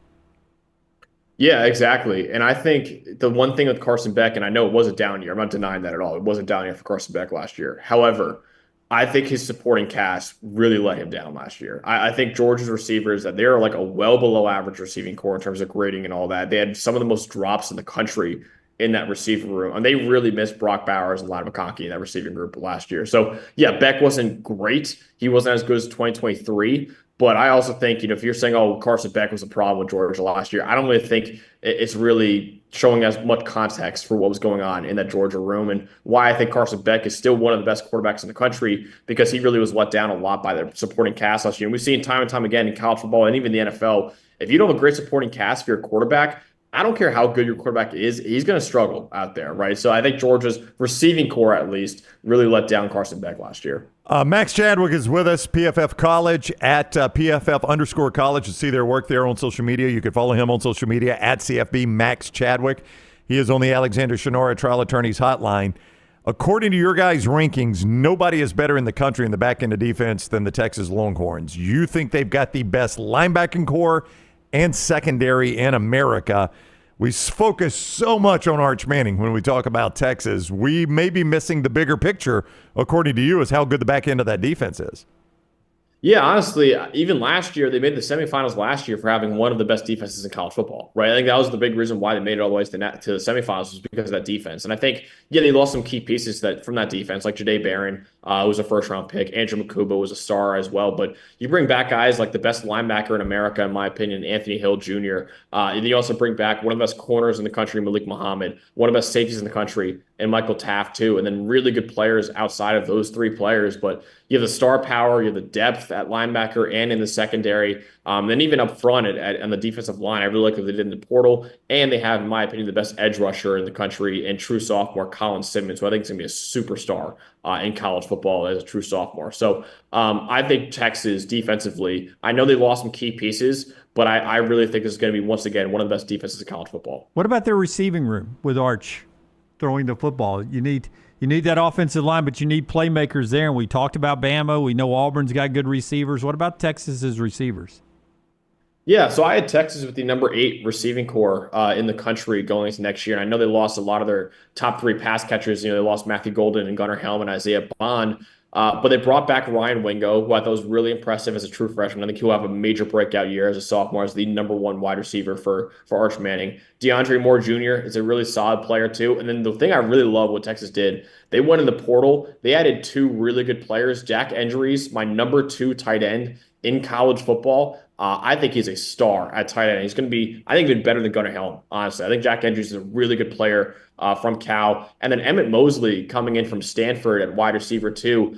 He was a really good player as a true freshman at Stanford, and what was really a bad year for Stanford all around. But they had 2 really good receivers in Alec Matter and Emmett Mosley. Now Mosley is going to be playing for Texas next year. So I still think this is probably one of the 10 best receiving corps in college football going into next year. If you took all of PFF college, all Pro Football Focus college, best units, what is the best unit of those best units? Assuming that question makes sense. What is your favorite unit in America? Oh, man, that's tough. That's a really good question. Maybe that's an upcoming series. You could just say, I'm going to save this for an upcoming series. I'm not going to tip you off. No. Actually, that's a really good idea, actually, too. I'm going to say Clemson's defensive line stands out to me. I think they might have 2 top 5 picks in the NFL draft from that defensive line, in Peter Woods at D-tackle and TJ Parker, the edge rusher. And they also have really good depth behind those 2 guys, too. But you have, the best D-tackle in the draft and the best edge rusher in the draft. That's going to be a really hard defensive line to block next year. The Ohio State receiving corps is still elite, too, with guys like Jeremiah Smith, Carnell Tate, still there. And the Max Clare, who in my opinion is a top 3 tight end in the country, transferring in from Purdue, that's going to be loaded too. The running back units for Penn State and Notre Dame are loaded. But I would say right now, the best unit in college football might be the Clemson defensive line, in my opinion. And that goes back to something this guy over here said the other day. For LSU, that's a bit of a rebuilt offensive front. You're going on the road where you got to communicate in a night game against maybe the best unit in America. That's a tough assignment for that LSU offensive line night one. Oh, that's a massive matchup for that game. That's one of the biggest games of the entire season, not just one of the biggest week 1 or even non-conference games. Those are 2 teams that really have national title aspirations. And yeah, that is the matchup to know in that game, because you lose a top 5 pick in Will Campbell. You lose, I believe, 4 starters total from that offensive line. All 4 of them were drafted into the NFL against the best D-line in the country, like you just said, the best unit in college football too. It could be, and Garrett Nussmeier, as good as Garrett Nussmeier is, he's not a very mobile quarterback, right? So he needs clean pockets to really thrive out there, and they have really good receivers at LSU, but it doesn't matter how good your quarterback is, doesn't matter how good your receivers are. If you cannot block, it's going to be a long night for your offense. So I think that is the matchup to know, is that can this brand new offensive line for LSU hold up against the best defensive line in America? How hard is it for you guys to do what you do and not factor in coaches? And maybe you do, but I get the feeling you may not. But just I don't even know a good example. How Lane Kiffin and Heupel call plays. How Kirby sometimes can be a little conservative and play to his defense. How hard is it not to factor in coaching styles when you're doing evaluation of players? Yeah, it is a little hard, right? Because I think they're players out there have different jobs, right? There are some units, like, say, for example, the Texas A&M, what Mike Elko does defensively on the defensive line doesn't really create stars on the defensive line, because, he's not really letting them pin their ears back and rush the passer as much as some other coaches let them do. He wants them to play, hey, run first, and then, stack and shed, and then maybe rush the passer if you see they're passing the football. So that's an issue for Texas A&M, and that's an issue for, say, Shamar Stewart when he was coming out in the NFL draft. It's like, okay, is he really just not that good of a pass rusher, or was he not allowed to be a good pass rusher at Texas A&M? So that's a very good question, right? Because it's a really hard thing in our business to do is, okay, how good is this player actually? How good is he allowed to be actually? It's something that I struggle with all the time, and continue to struggle with too, because it's just, like I said, it's just so hard when so many different coaches ask so different things from the same position. All right, you can go follow, as I mentioned, on social media, Max at CFB Max Chadwick. His most recent work, the 5 programs under the most pressure in 2025. The photo, the thumbnail photo is Mike Norvell and Florida State, Alabama's Week 1 opponent. Does Hugh Freeze appear in this article or not? You'll have to go read it. I'm not going to give Max's work away, but certainly Hugh Freeze might have a mention in this, in the Auburn Tigers. Go read it. Max, thank you very much for the time. We greatly appreciate it. Always good talking with you. Of course. Thank you, guys. All right, take care. Max with us on the Alexander Shunnarah Trial Attorneys Hotline. And remember, right after the show, we mentioned that interview with Germie Bernard, sneak peek for a series coming up with EG, sitting down with a number of top-line Alabama players exclusively on our YouTube channel there. You can grab it, so make sure you set your alerts and subscribe on YouTube so you see when that stuff comes out. Our friends at Hemphill bringing you part of the show today, Brownie. Hemphill Services, they are the name you trust, and the name Birmingham has trusted for decades. If it doesn't run right, flow right, or drain right, Hemphill Services. From your HVAC, your heating and your cooling, all the way through your plumbing, any leaks you might have. They've been out of my house because of what ended up being a sprinkler leak. We didn't know it at the time. They diagnosed it just like that, and we got it fixed. One of my sprinkler lines had cracked. I had no way of knowing that. Hemphill took care of it. Hemphill Services, 229-2090. That is 229-2090 for Hemphill Services. You got those temperatures hitting 100. You want to make sure that AC is geared up. Make sure it is running right before it is too late. Hemphill Services, 205-229-2090. They bring you Lance's Lock every single day, too. All right. So we all know how the SEC football schedule works. Last year was one. Now we flip it the same schedule. We flip it to the opposite. If you were on the road, you were at home, but you're playing the same teams this year. So I've got 10 SEC rematches I'm looking forward to this year, and I would love to hear what you think of these rematches, and if there's any other game you're looking forward to that maybe should jump on this list for you, okay? All right, fire away. In no particular order, but I think number one on top of the list that we're all looking forward to, in my opinion, was a great game in Tuscaloosa, Alabama at Georgia. Alabama won that game 41-34, last-second heroics, blah, blah, blah, blah, blah. Rematch this time between the Hedges. I think that is definitely a top tenor on rematches that you're looking forward to. Yeah, I don't think there's any doubt. I mean, you saw that ESPN and ABC went ahead and scheduled that one early, right? So they know what they've got. You start to ask the question, or we asked the question going into the season, did Kirby Smart have a Nick Saban problem or an Alabama problem? Right now, it looks like he's got an Alabama problem. The only way to shake that is to beat them. And he's only done it once in Indianapolis. So can he do it in Athens? I think it's a tremendous matchup. Week 5, Alabama coming off a bye. That's maybe your game of the year in college football by the end of the season. I think another one involving Georgia, Texas, just because of the Brands playing at Georgia, though the outcome last year was 30-15, Georgia in Austin. It was a very eventful game, but it really wasn't that close, relatively speaking. I think the rematch in between the Hedges is equally as anticipated. Yeah, Georgia coming off, or Georgia controlled that game.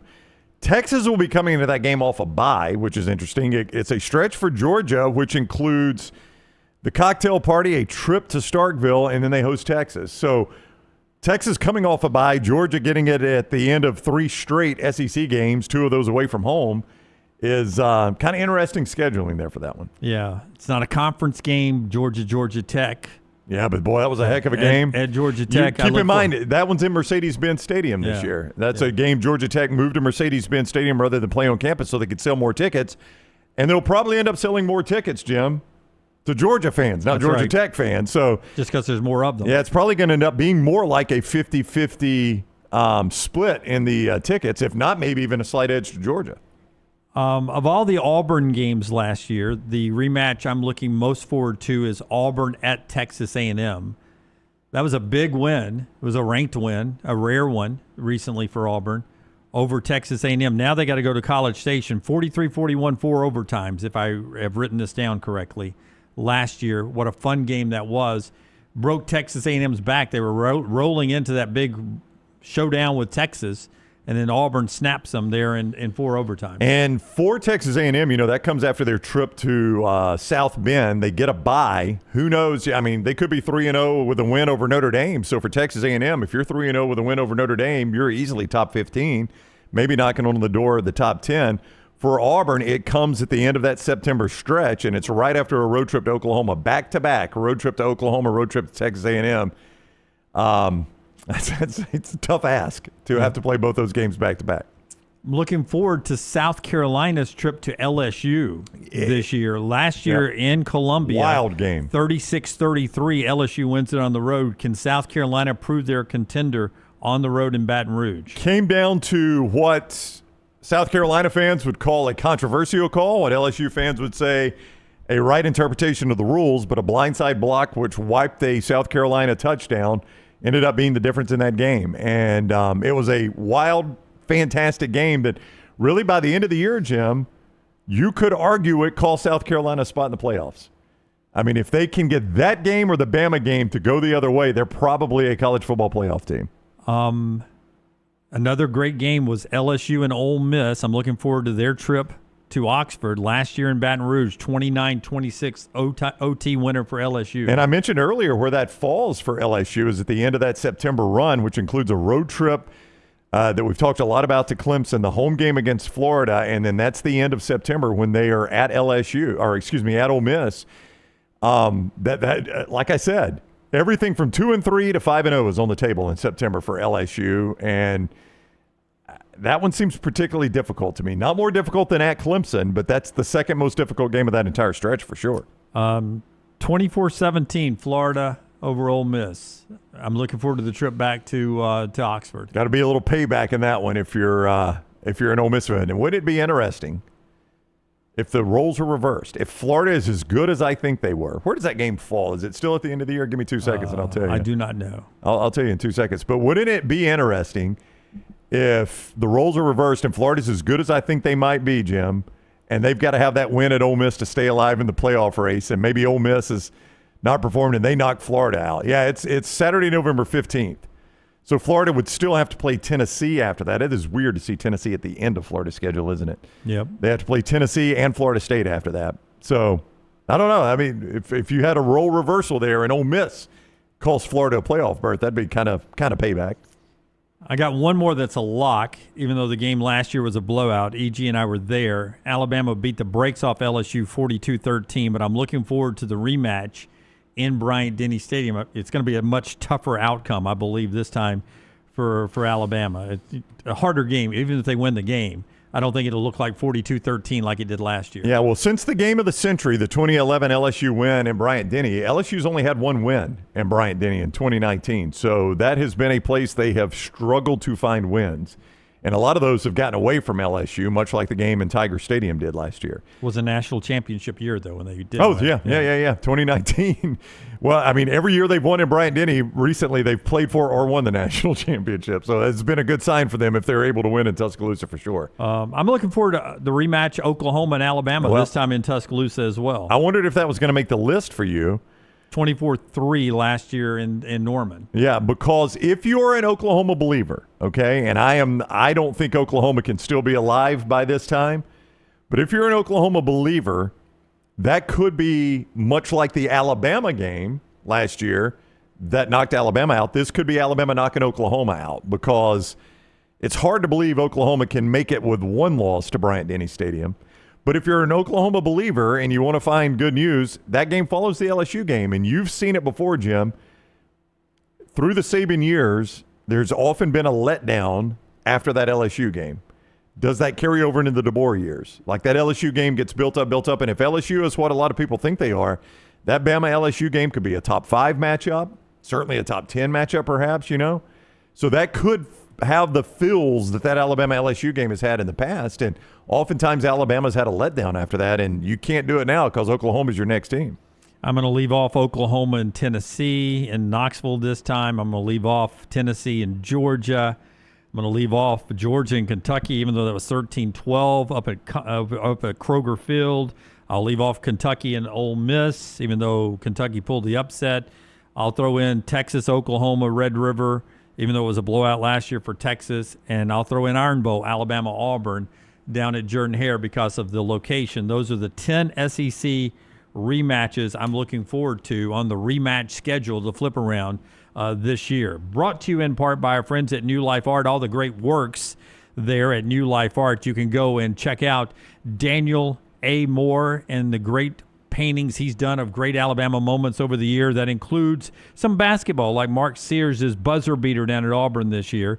Maybe Mark Sears hears his name called tonight in round 2 of the NBA draft. Get all the details you want and order something for the sports room. DanielMooreArt.com, DanielMooreArt.com, promo code TNR. And also by our friends at Champy's. I'll tell you, at Champy's Chicken, you get great food all the time. Jacob Hester is coming up next with us on the show. Jacob's going to talk to us about LSU football. They're our 40 and 40 team today. One team every show until SEC Media Days. At Champy's Chicken, they just take it one meal at a time. Sterling works overnight, very hard to make sure every time you come in to order a plate of his chicken, first off, it's cooked to order after being brined overnight. And secondly, he wants it to be juicy to the bone. That's why he works tirelessly to give you an A-plus effort. Wonderful sides, great happy hour at the bar, and made on-site desserts. It's all delicious right there. Highway 119 in Alabaster, your tailgate location for Champy's Chicken, champyschicken.com. Follow LT on Twitter at @TheLanceTaylor. I'm attorney Alexander Shunnarah, Alabama born, Alabama raised, and ready to fight for your rights. I have one of the largest firms in Alabama, and we are here to help you get the compensation you deserve. Call me, Alabama, 323-1000. No representation is made that the quality of legal services being performed is greater than those of other lawyers. Hey, there's nothing worse than waking up to a plumbing problem. Don't get caught in a flooded house. Call the guys at Hemp Hill Services. Adam, Chad, and the team at Hemp Hill are the only ones I trust to fix it and fix it right the first time. Hemp Hill Services does it right and always at a fair price. For all of your plumbing, cooling, and heating needs, trust the name that Birmingham has trusted since 1954.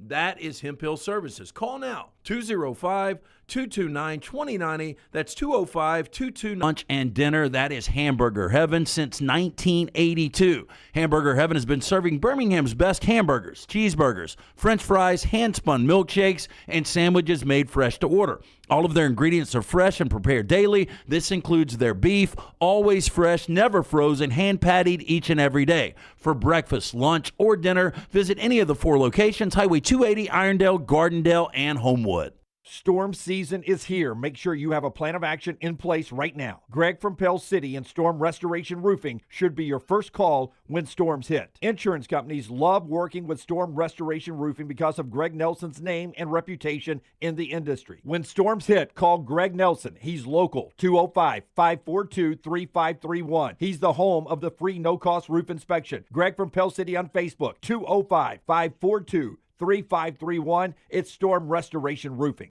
Hey, for all of your IT and printing needs, reach out to our friends at Xerox Business Solutions. Look, I'm still one of those old school guys. I print my notes every single day for the show. If you watch the show here on the next round, you see all the notes in front of me. From day one, Xerox Business Solutions, they've been with us here at the next round. Local for over 45 years. For all of your IT and printing needs, visit XeroxBusinessSolutions.com or call 205-969-3000. That's 205-969-3000. Hey, let me tell you about our friends at Urology Centers of Alabama. Compassionate and comprehensive urological care with 35 physicians, 17 locations across Alabama. Their patient-centered approach to all of your urological needs. Remember, they've got that new men's health center. It is beautiful, helping men with a wide range of sensitive male issues in a comfortable environment. You can always go online, visit urologycentersalabama.com, schedule an appointment with one of their many urologists today. If you're looking to expand business and inform the Next Round audience about your exciting brand, contact us. Send an email to sales@nextroundlive.com to be a part of the team and advertise your product to hundreds of thousands of potential customers on our ever-expanding platform. Join our existing partners in the fastest-growing media space, both live and on demand, and reach the most desirable audience for your business. Get information and more by emailing sales@nextroundlive.com, and one of our team members will work with you to take your business to the next level with the Next Round.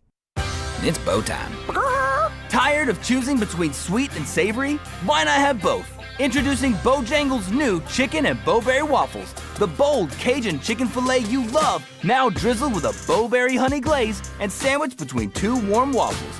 Which means your favorite meal of the day just met your new favorite dish. And lucky for you, it's served all day. But it's only here for a limited time, so try chicken and bowberry waffles at Bojangles today. It's bow time. I'm attorney Alexander Shunnarah, Alabama born, Alabama raised, and ready to fight for your rights. I have one of the largest firms in Alabama, and we are here to help you get the compensation you deserve. Call me, Alabama, 323-1000. No representation is made that the quality of legal services being performed is greater than those of other lawyers.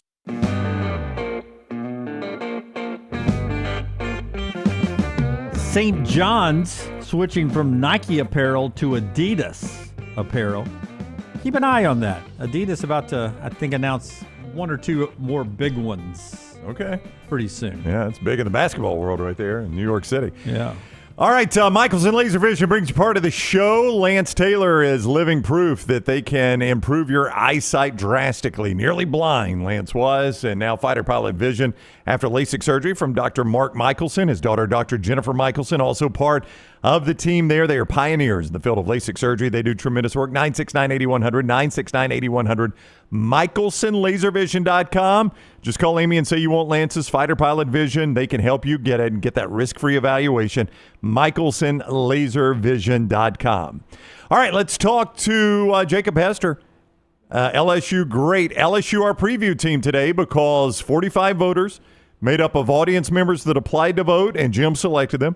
And members of the media, select members of the media, voted LSU number 9 in our top 10. Not me. I'm the one person that has them winning the national championship. Jacob Hester, Jim Dunaway has picked your favorite team to win the national championship. How do you feel about that? Hang on. Well, what a setup. Yeah, I'm A-okay with that. I'm sorry, Jacob. We missed it. We missed the start of your answer. That's on me. Let me reset it. Jim Dunaway has picked your team to win the national championship. I want the actual reaction about that. You feel how? No, I feel good about it. Anytime anybody in the state of Alabama chooses LSU to do something well, I am always going to give that my stamp of approval. So I can get behind that. And look, the expectation better be damn close to that, because LSU needs to improve what they've done over the last couple of years. I don't think it's any secret. And the best part about it is you talk to the coaches, Brian Kelly, Blake Baker, defensive coordinator, Joe Sloan, offensive coordinator, and they would agree. Like, that's what I love about this staff, right? They understand that that's what LSU standard is. And certainly when the expanded playoff, there's not going to be a lot of room for error. I mean, these fans want to see LSU in a 12-team playoff. Now, if you get there, I'm not saying you got to go win a national championship, but you got to get there.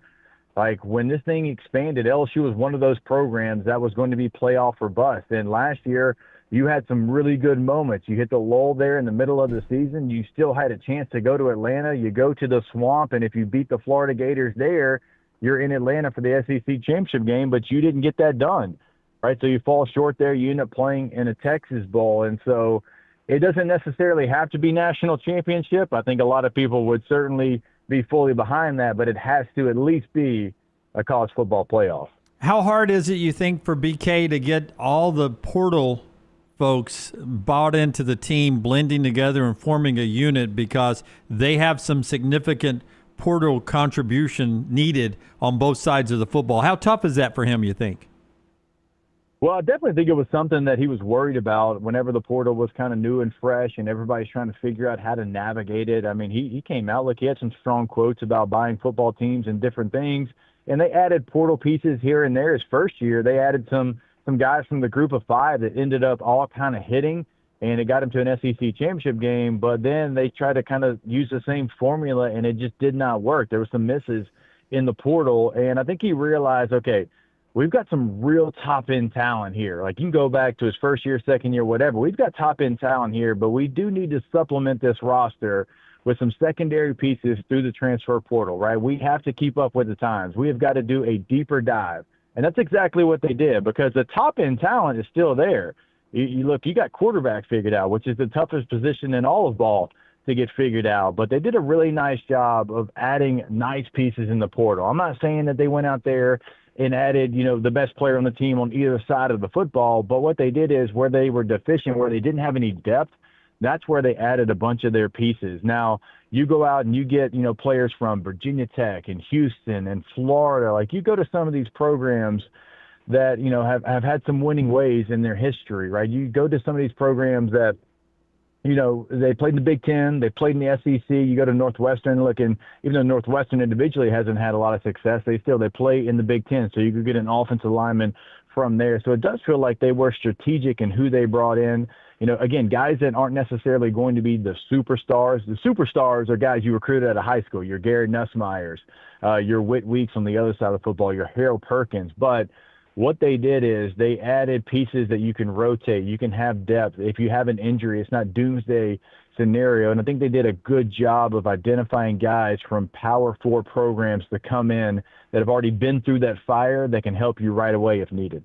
Jacob Hester is with us, the LSU great. He and another LSU great, Matt Flynn, host Off the Bench down in this great state of Louisiana. You can follow him on social media at Jacob Hester18, at Jacob Hester18. He's with us on the Alexander Shunnarah Trial Attorneys Hotline. You mentioned the name Harold Perkins. We were talking LSU defense earlier as we discussed the Tigers. I described his career as uneven. Is that a fair description? And what can he do to change that this year, if I am fair in that?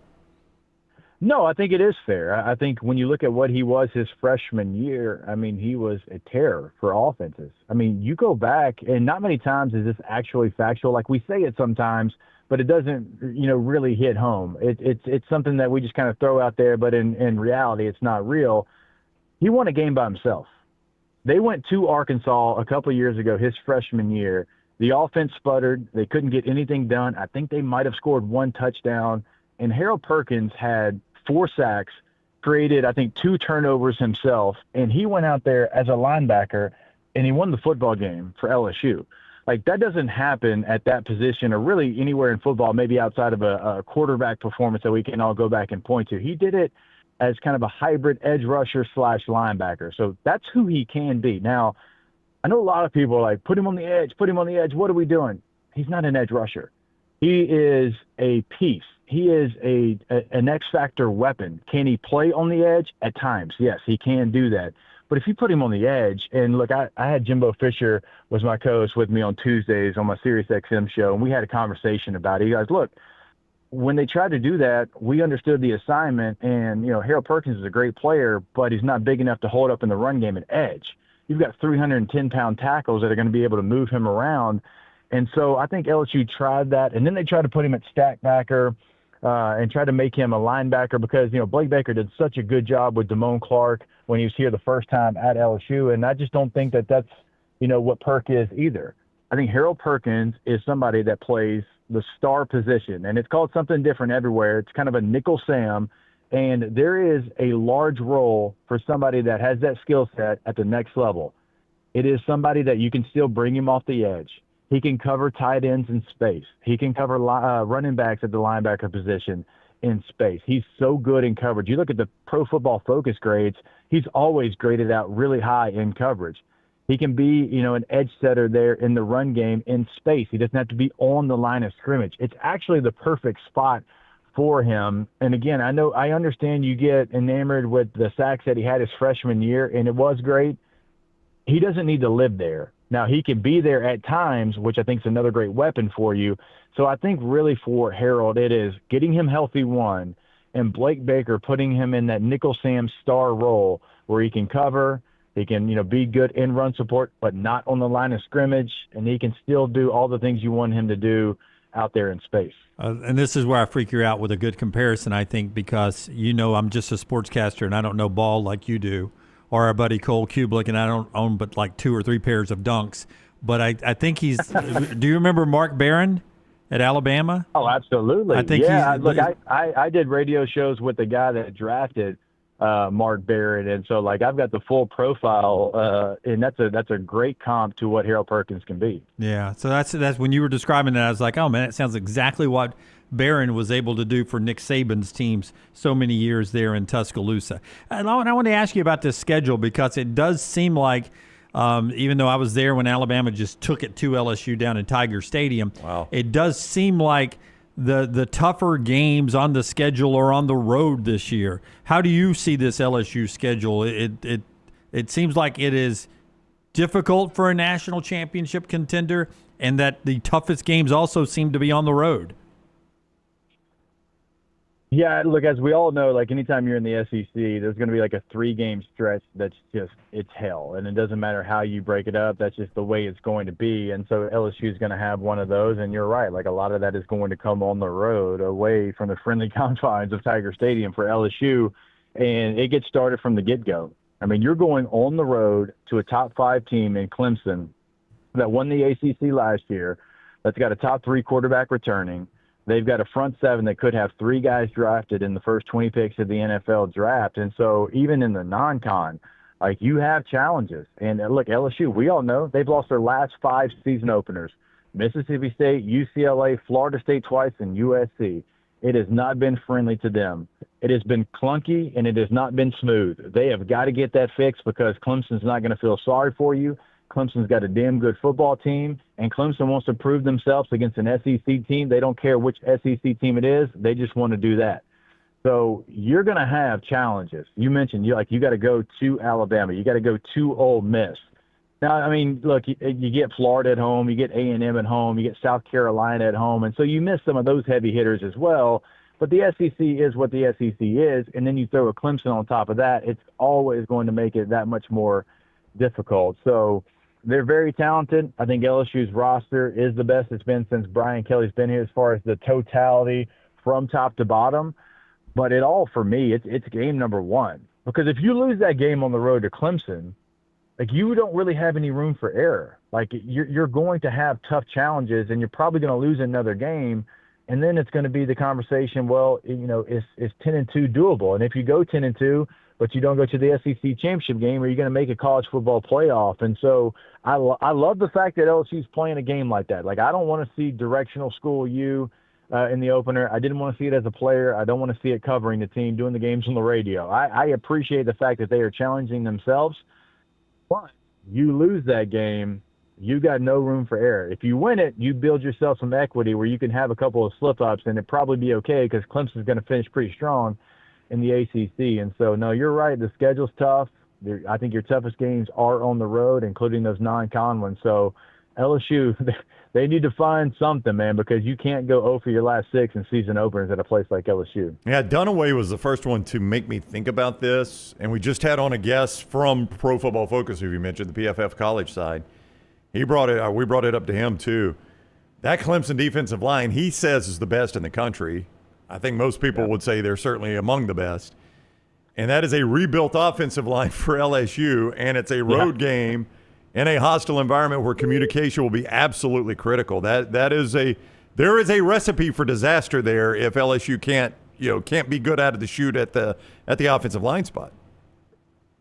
Yeah, no question about it. Look, I'm not even saying that, they're going to be able to handle it because you're right. I mean, LSU had 4 guys drafted in the NFL draft on the offensive line. So not only did they lose those guys, like good college players, they lose pros. And you're going to replace them with a mixture of high school guys that you recruited and transfer portal guys from Virginia Tech and Northwestern, like we talked about a little bit earlier. And look, we don't know how transfers are going to integrate themselves into the team. You just never know, no matter where they're coming from. First game out, you're going to a place that also calls themselves Death Valley, right? They're going to try to be as loud as they possibly can to try to prove themselves. Now, I will say, I think that the offensive line having a bowl game, and I know it was a Texas Bowl against Baylor, and I think Baylor's actually a pretty good football team, but it's a Texas Bowl. The environment's not going to be the same. I'm not going to act like it was, but at least they got some time with Garrett Nussmeier. They got some time out there as starters. They had 15 practices. I do think that helps them get ready for the first game scenario. It's not the first time they're going to all be out there together, but it's the story of the game. Like both quarterbacks are going to make plays. I think these 2 receiver rooms are 2 of the best in the country. I think both are going to have playmakers all over the place. The story of the game is going to be that offensive line for LSU against a front 7 that is going to have potentially 4 Sunday players on it.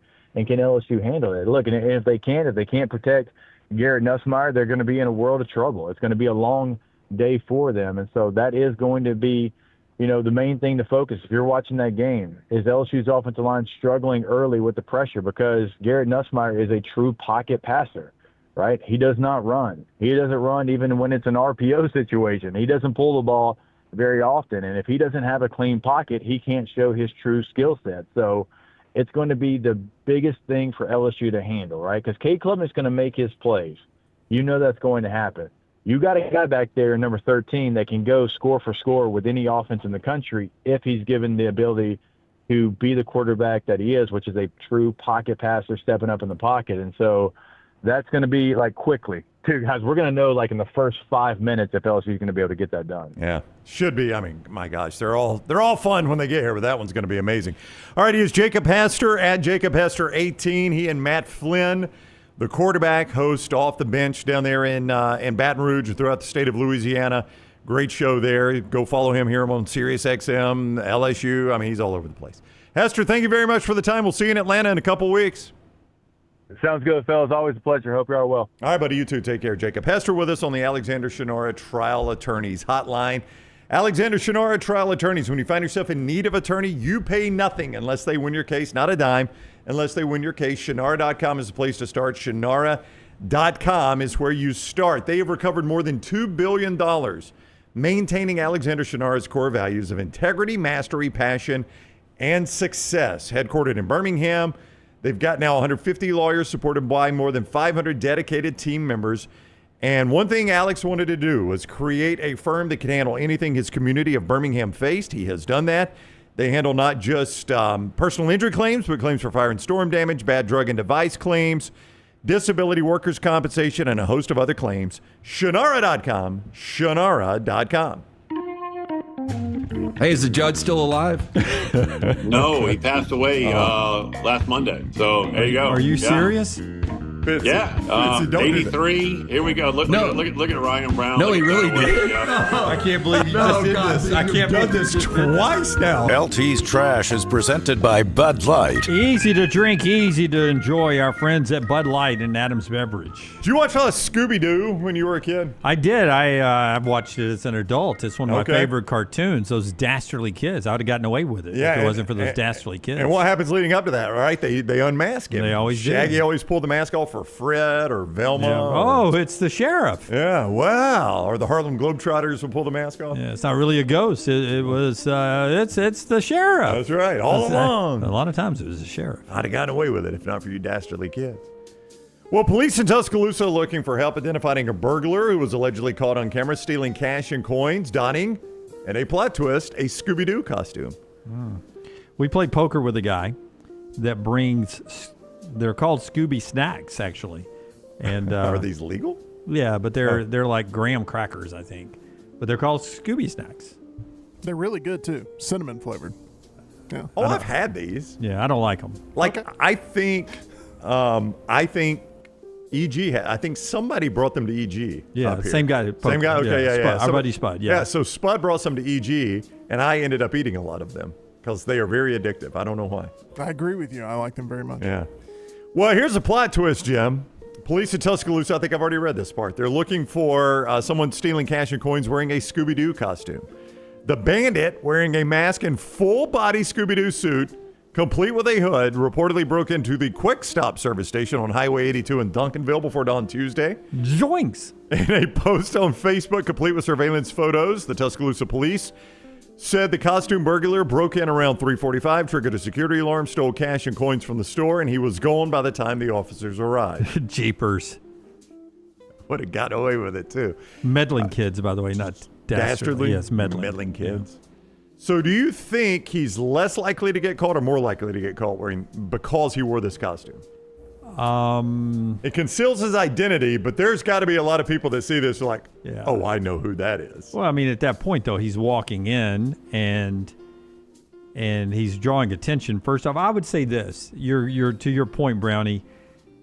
He's wore that somewhere before, and somebody knows that he owns a Scooby-Doo outfit. Yeah, Tony owns that Scooby-Doo. Yeah, I know he owns it. That looks like Tony. And at 5'9", right now, Johnny Manziel is my prime suspect. Manziel's taller than 5'9", isn't he? Manziel was he was stealing something else wearing that Scooby-Doo costume. It wasn't money. Yeah, ruh-roh. Hearts. It was hearts, yes. He did use at that party that night, would you do it for Scooby Snack? Here's another plot twist. We got plot twists to start trash today. A loose chicken has been rescued from a Buffalo Wild Wings in Iowa. One trying to get away.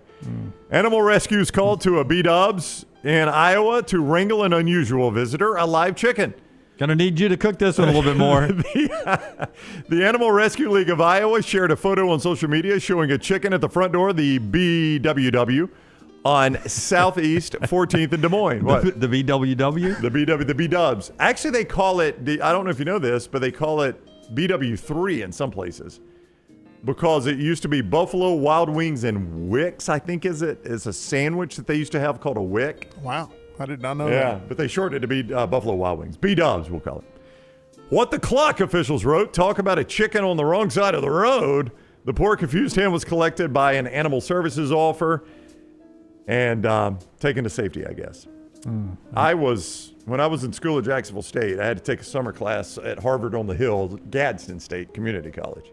It was WEC, Buffalo Weck. Wild Wings and WEC. WEC referring to a beef on WEC, See? a type of sandwich. The WEC part was eventually dropped, but the original name explains why. The restaurant is sometimes referred to by B-Dub3. That's right. I don't just make this stuff up. You get the credit for this. I am a wealth of knowledge. Buffalo Wild Wings and WEC. Original concept came from 1982. Where did it start, does it say? As most everything does, Scott Lowry was part of it. Moved from Buffalo, New York to Ohio. Wanted to open a restaurant specializing in Buffalo-style chicken wings. Well, there you go. Also wanted to offer beef on WEC. I got a friend from Buffalo. You've played golf with him before. And he said what normally gets passed off as quote-unquote Buffalo wings aren't really anything like what they eat in Buffalo. I talked to a guy, I wish I could remember his name. I have it in my phone. I won't look it up. Not important. In Cleveland. And he told me the same thing. Yeah. Yeah. He said what people normally call Buffalo wings, that's not really Buffalo wings at all. No, I had to take a class at Harvard on the Hill, Gadsden State, and there was a Tyson plant between my house and Gadsden State, the way I would go. And I came around the turn one time a little too fast, and a truck had jackknifed going to or from the Tyson plant because all the chickens were still alive. Well, not all of them, because the truck had jackknifed and it killed the chickens. There were feathers everywhere. But then there were some that had survived the jackknife, and they are running for their lives. And I'm like, they thought they were dead. This is their one shot at freedom. Like it was almost like a chicken version of The Fugitive, where the plane crashes in the water and the guy gets away, right? And I think that's Fugitive 2, right? Yep. No, that's a U.S. Marshals, yeah. It's a reboot of Fugitive. It's U.S. Marshals. You get the credit. It's a 90s action movie. That's right. Not near as good as The Fugitive, but good. Sounds like the one you make the airplane go down with. Which one's that? That's U.S. Marshals. It's the second Fugitive, but they didn't call it Fugitive 2. Let me ask y'all some fatherly advice. Okay. You guys are both dads. Have Indeed. you ever had one of those moments where you've hit an animal and you've had to tell the kids in the back seat that the animal's going to be A-okay, even though you can see it writhing in pain and you're... Well, they don't know won't kill them. That happened to me this morning, and I felt awful about it. Oh, wow. A bird swooped down and hit my windshield, and I could see it, sort of with... Yeah. Once it went into the circular spiral, it's done. It was bad, and she was like, "You think it'll be okay?" And I just was like, "Yeah, I think it flew away. I think it's fine." And I see him in the rearview mirror. Yeah, it did actually fly away to heaven. The body is back on the turnpike. Little birdie heaven. Yeah, but you could see his soul fly right up to heaven. Just put Uncle Jim on speakerphone. He'll explain it. He'll explain it all to you right here. By the way, the Buffalo, the WEC sandwich, beef on WEC, from Western New York, mostly in Buffalo area, thinly sliced roast beef on a Kummel WEC roll, dipped in au jus and topped with horseradish. Basically, it's a French dip. I'm not huge on the French dip. Except it's on a bun instead of a hoagie roll. I'm not huge on the French dip. I don't know if you like I it. tell you what, we have a lot of duplication just by different names. You're right about that. Shapes. Because it's in a different part of the country or the world. A quiet town in the North Chongqing province, I'm guessing this is China, became the scene of a dramatic police chase when an unlicensed driver in his 50s sped through its streets on a stolen bus. This is speed come to life. According to the suspect, this is his quote to the police, "I saw the key in the bus and had the impulse to drive. It felt like I was shooting a movie when the cop car started chasing me. Except in the movie, they yell cut and you go back to your trailer. In this case, you're going to jail, my man." The man reportedly saw the unattended bus at the bus terminal in his province around 2 o'clock May 31, took off in the vehicle despite the bus driver's attempts to stop him. He made it sound like it's just sitting there. Nobody's around it. The bus driver literally trying to stop him. The wild chase continued for 10 kilometers. We're over the seas, so there are no miles here. Eventually ended when the patrol cars surrounded the bus. When the suspect refused to get off the bus, police broke the glass on the bus door and dragged him out. They found he had obtained and lost his license to drive large vehicles, such as buses, in the past. His family testified that he had had some issues recently and had been on medication. What do you think the hardest part about driving a bus is? Kramer said, I kept having to make all the stops. And Jerry said, you kept making the stops. They kept ringing the bell. Yeah. Spatial awareness, I think, right? Yeah. You just have to know, right? Like, yeah, you're bigger than the car. Driving a big old bus. I'm bigger than the car. Yeah. But you know, those big, like those tour buses, they turn. They got a better turn than you think. Really? I don't have to do this? I don't have to lay it out to the left. I think you got to lay it out a little bit, but I think it goes better than you think. All right. Internet giant Spectrum confirmed that an Ohio woman lost her service connection due to several shotgun blasts to a cable line.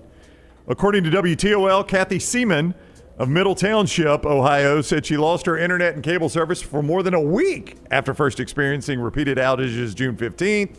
She said, we couldn't get the TV to start. That's a very old person saying. We couldn't get the TV to start.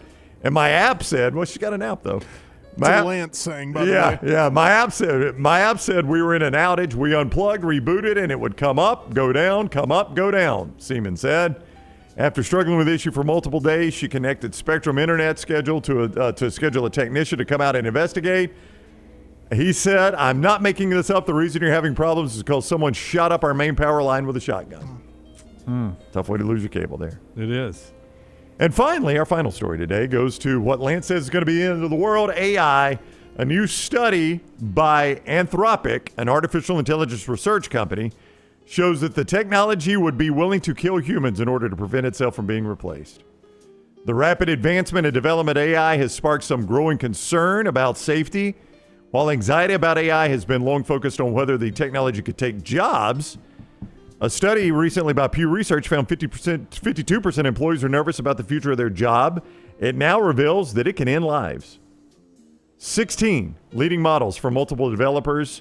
They ask questions in relation to hypothetical corporate environments with the aim of identifying potentially risky behavior, and they found that they believe AI could be willing to kill people to survive. That's going to be a problem right there. Yeah, I don't believe that to be the case. Okay. I do believe it can eliminate jobs, and I do not think eventually the machines will turn on us, though. Just my belief. I may be wrong. Jim on record saying we're safe around the machines. Yeah. I hope you're right on this one. I hope one. you're right on this one. I'm with Melton. Yeah, I won't be around to see it, I don't think. That is Trash Today, brought to you by our friends at Bud Light.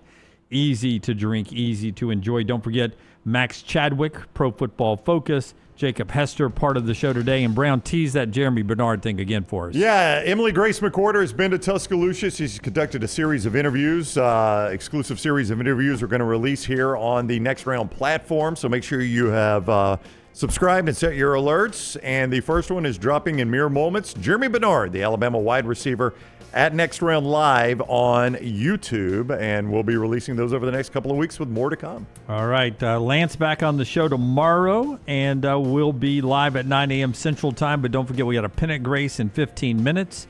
Talking baseball as the Braves and Mets will wrap up their series tonight, 6-10. The Mets finally getting a win last night, and Ronald Acuna, part of the All-Star Home Run Derby in Atlanta. He signs on for that. EG's got thoughts on the All-Star game coming to her hometown, coming up on the Pennant Grace. And then, of course, the Meltdown with everybody behind the glass, including Melton and Tyler, coming up at 2 o'clock live today. Until next time, God bless you and God bless America.